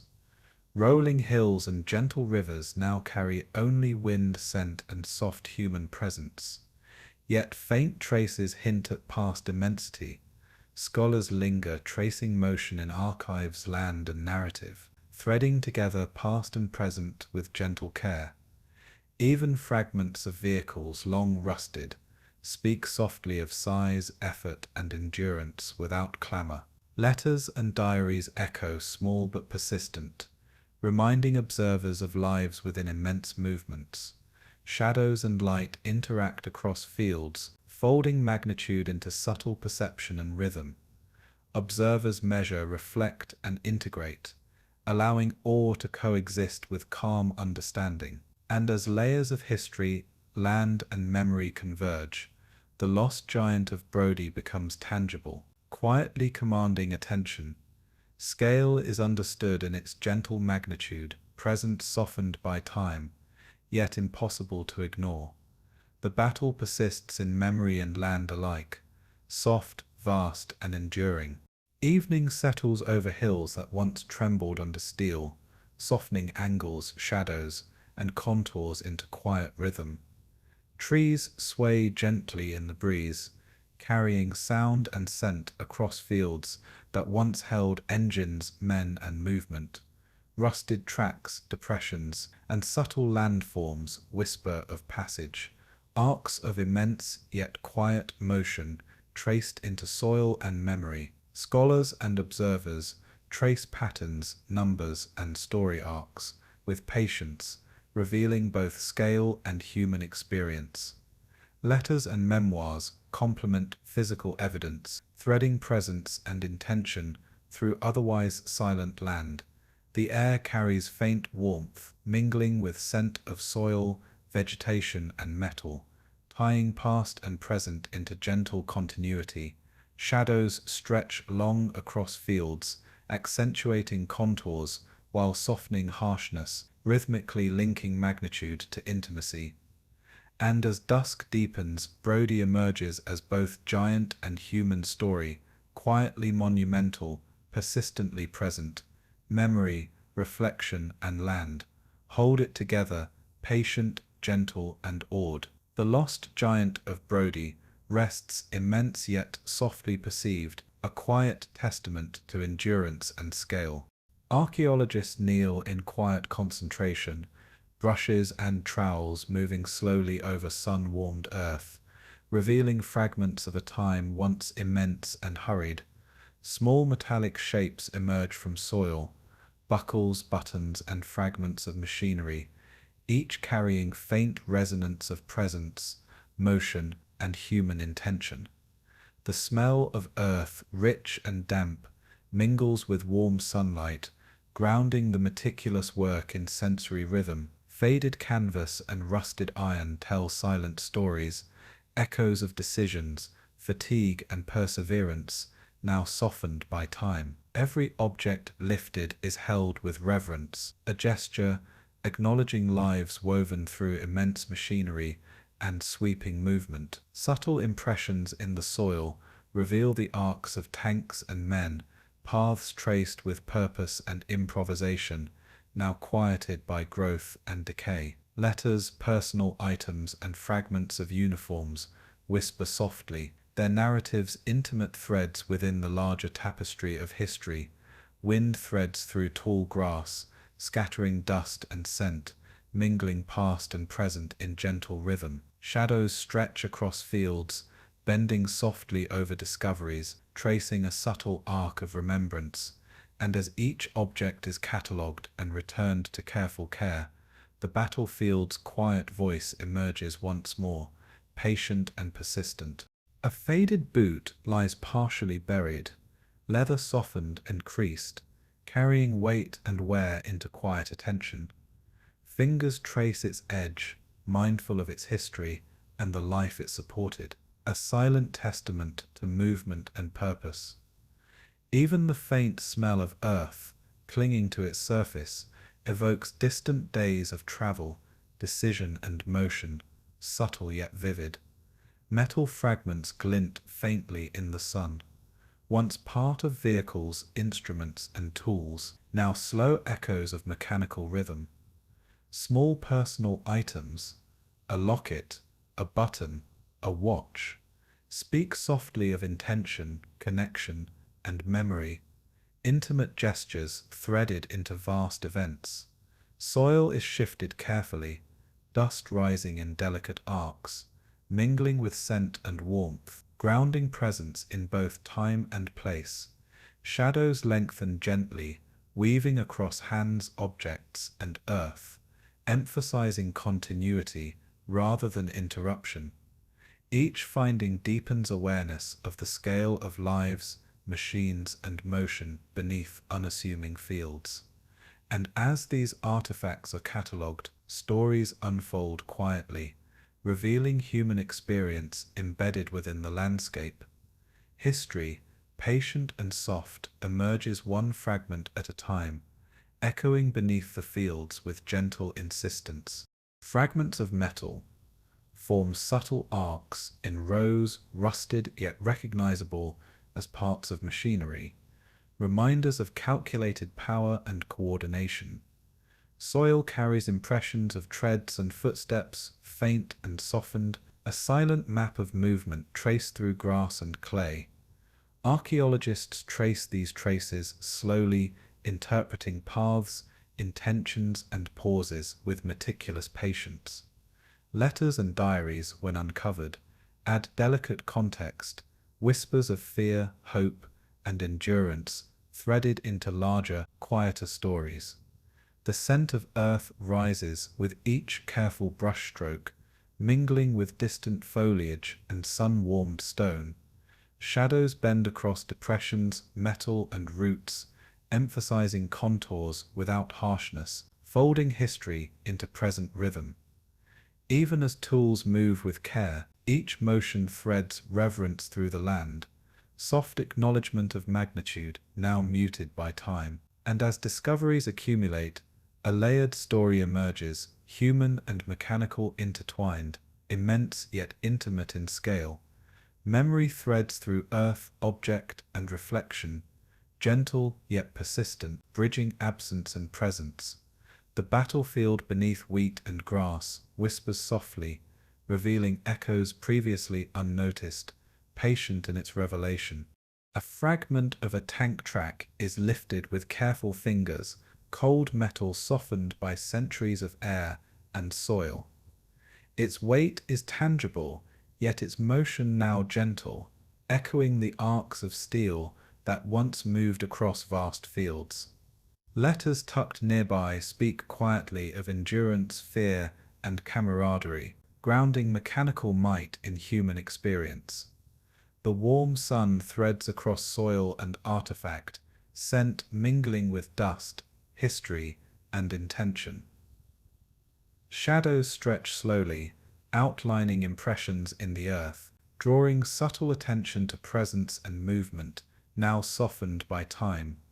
Each object is catalogued, described, and carefully stored, its narrative preserved in quiet diligence.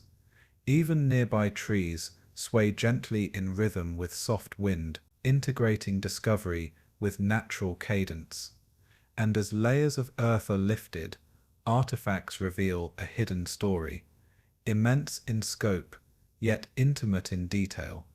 Soil, metal, and memory blend, threading human experience across landscapes and time. The land itself seems to hold these echoes, patient and unhurried, inviting reflection and quiet understanding. Small personal items, softened by soil and time, carry poignant echoes of human presence. Buttons, buckles, and fragments of cloth hint at individuality amidst sweeping movements of machinery and strategy. The subtle smell of earth rises with each careful excavation, mingling with faint metallic traces and warmth of the day. Shadows bend across hands and artifacts, emphasizing continuity, rhythm, and connection between past and present. Archaeologists work slowly, reverently, mindful of the lives and decisions threaded into each fragment. Even the smallest discoveries resonate, linking intimate gestures to immense scales of motion and consequence. Letters and documents, fragile and faded, reveal choices, concerns, and hope embedded in a world moving faster than individual will could always follow.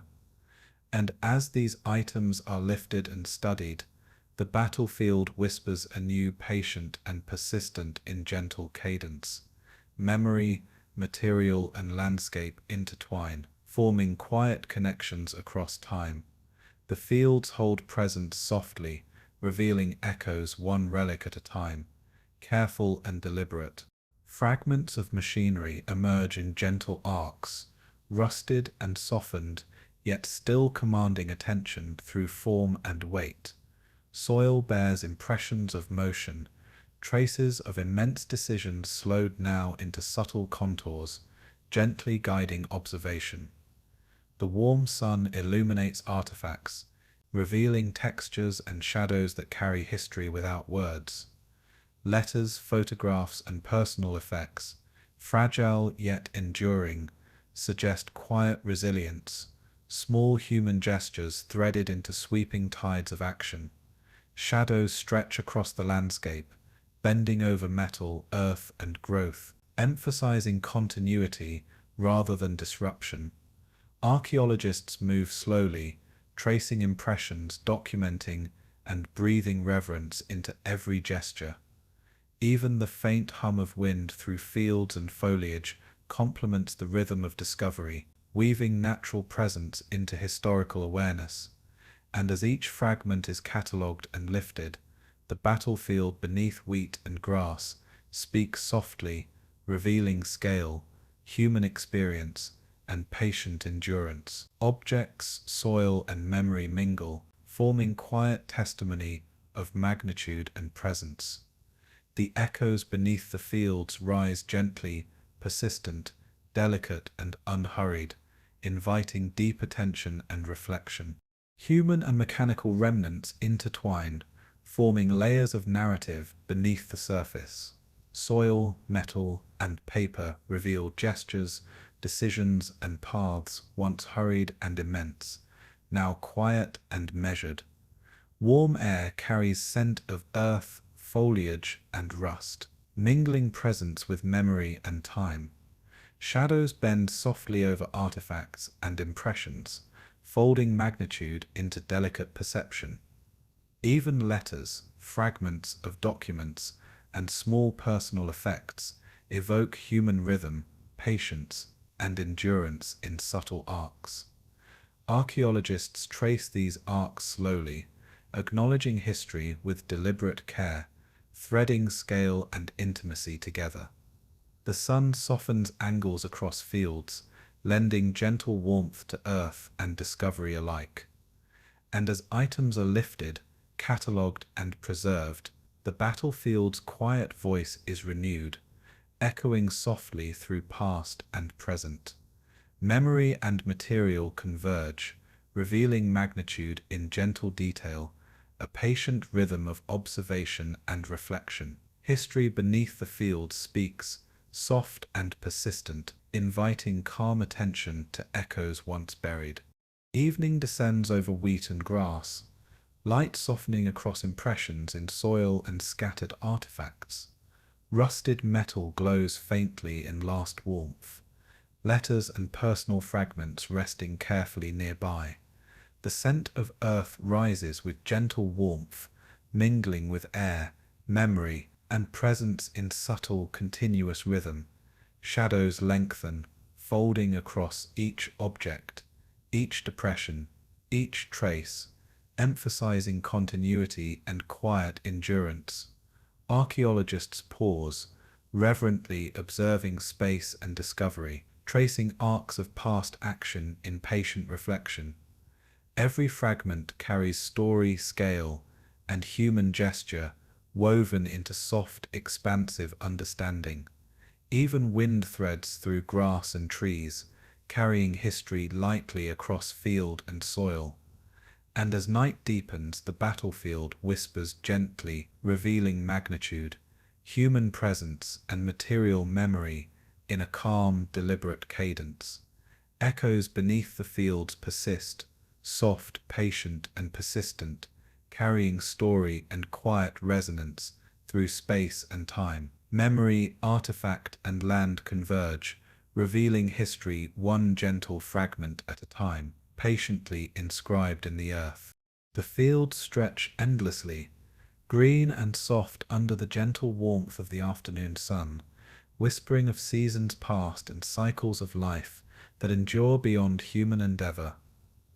The wind threads slowly through tall grass, carrying the faint scent of earth, flowers, and distant forests, a quiet song of continuity.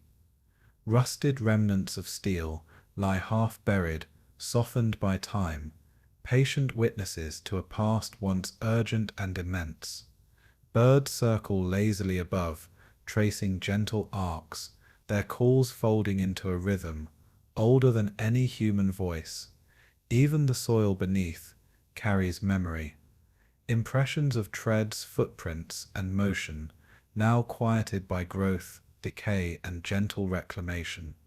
Letters, fragments, and relics, long studied and preserved, rest softly in archives, their voices muted but persistent in telling their story. The warmth of sun and scent of earth mingle, weaving reflection, presence, and remembrance into a seamless, unhurried meditation. Shadows stretch across fields, bending softly over grass and metal alike, emphasizing continuity rather than interruption. And as the day wanes, a subtle understanding emerges.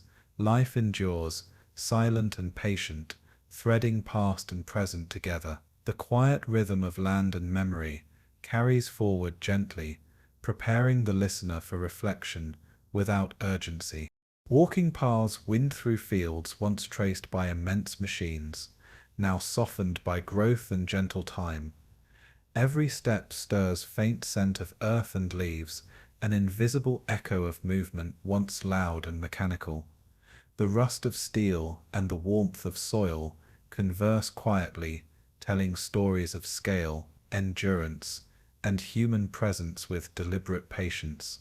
Shadows fold across gentle hills, shaping contours and providing rhythm to the silent landscape. Archival letters, diaries, and small artifacts are remembered through soft reflection, tethering memory to place. Even the faint rustle of grass hints at history's persistence, delicate yet persistent in its own quiet rhythm. Time itself feels patient here, stretching across decades in gentle folds, softening intensity while preserving meaning. Observers sense magnitude without spectacle, awe without clamor, understanding without force. And as the sun tilts toward horizon, the fields whisper faintly, imparting the hush of reflection and endurance. Memory and earth blend into a calm cadence, carrying quiet continuity beneath the sky. The village at the edge of the field hums with gentle life, children laughing softly, the smell of baking bread and sun-warmed timber mingling in the air. Elderly residents recall stories in quiet tones, fragments of memory threading through daily life, softened by years yet persistent in presence. Fields stretch beyond homes, carrying traces of past motion, flattened grass, and soil pressed subtly by machines long gone. Rusted metal peeks from beneath gentle hills, faint reminders of enormity now surrendered to patience and decay. Even the wind through trees speaks softly of history, brushing leaves and branches with invisible fingers, weaving past and present together. Letters and relics preserved in distant archives maintain quiet resonance, complementing the physical testimony beneath earth and grass. The faint smell of soil and sun-warmed vegetation underscores the presence of life, continuing despite memory's weight. Shadows lengthen across gentle hills, softening angles and edges, blending past urgency with present calm. And as evening spreads, the rhythm of land, memory, and quiet reflection deepens, folding all into gentle stillness. Time moves slowly here, patient, deliberate, and unhurried, as if waiting for recognition and understanding. Rusting fragments of vehicles and subtle depressions in soil hint at movement that once roared, now muted beneath seasons and growth. Archaeologists and historians, attentive and reverent, trace these arcs with careful fingers, honoring presence without intrusion. Soil, metal, and memory intertwine, carrying delicate testimony of action, endurance, and quiet human rhythm. Even the air, scented with warmth and foliage, seems to hum softly with faint echoes, threading past into present. Shadows stretch long across hills and trees, folding over gentle contours and emphasizing patient continuity. Letters, diaries, and memoirs whisper through archives, subtle companions to tangible evidence underfoot. Birds trace slow paths overhead, their presence blending effortlessly with the rhythm of land and memory. And as each artifact is acknowledged and left with care, history breathes softly through both earth and mind. The battlefield has softened, yet its lessons persist, quiet but enduring, carried in texture, scent, and shadow. Beneath this patient sky, reflection deepens, gentle and unhurried, preparing the heart to understand. Evening light bathes fields in golden warmth, softening contours of grass, soil, and rusted metal. The wind carries faint scent of wild flowers, earth, and distant timber, mingling past, present, and gentle continuity. Subtle sounds, leaves rustling, distant voices, birds calling, thread together, forming a rhythm that hums of memory, endurance, and quiet presence. Shadows bend over hills and depressions, emphasizing continuity and softening the vastness of history into accessible, intimate perception. Letters, buttons, and fragments of human presence remain in archives, their quiet testimony mirrored in the land itself. Every object and impression becomes a whisper, gentle and patient, contributing to the landscape's serene narrative. Even the faint warmth of the sun on skin and soil seems to affirm life's persistence, threading presence through memory. And as day slowly yields to night, the land itself exhales, soft, deliberate, and calm, carrying story in quiet arcs. The enormity of history lingers without pressure, immense yet gentle, inviting reflection through scent, texture, and shadow. Beneath the quiet sky, the land and memory breathe in tandem, patient, persistent, and unhurried. Trees sway in soft cadence along the edge of the fields, their leaves rustling faintly like whispers of a distant past. Paths once marked by urgent movement now bear only the imprint of wind, growth, and human passage in gentle arcs. Fragments of steel long surrendered to rust and soil remain quiet testimonies to magnitude and human presence. Even letters and personal items preserved across decades hum softly with intention, choice, and endurance. Shadows stretch folding across grass, earth, and relics, emphasizing rhythm and continuity over disruption. The faint scent of soil and wild vegetation threads through air, carrying subtle memory into reflection. Observers walk slowly, reverent and mindful, tracing gentle arcs of past motion beneath the unhurried sky. And as light softens, the land seems to breathe alongside memory, patient and enduring, soft yet unyielding. Magnitude is present without clamor, human presence felt without urgency, and reflection deepens with calm rhythm. The battlefield, softened by time and care, whispers of endurance, patience, and quiet understanding beneath the evening sky. Night approaches slowly, folding gentle shadows across the undulating fields, softening color and contour into subtle gradients. Rusted remnants, faint depressions, and delicate impressions of earth retain quiet testimony, patient beneath stars and wind. The smell of soil mingles with cool evening air, faint yet persistent, carrying history into presence. Letters, diaries, and objects preserved in quiet archives complement what earth retains, soft echoes of choices, endurance, and hope. Trees and grass sway gently in the calm, threading rhythm, scent, and texture into continuity between past and present. Observers pause, silent, attentive to subtle arcs of motion, magnitude, and human story now softened by time. Even distant birds call softly, their presence mingling with whispering wind and gentle rustle of leaves. And as darkness deepens, Memory, land and reflection converge in patient rhythm, gentle but unbroken.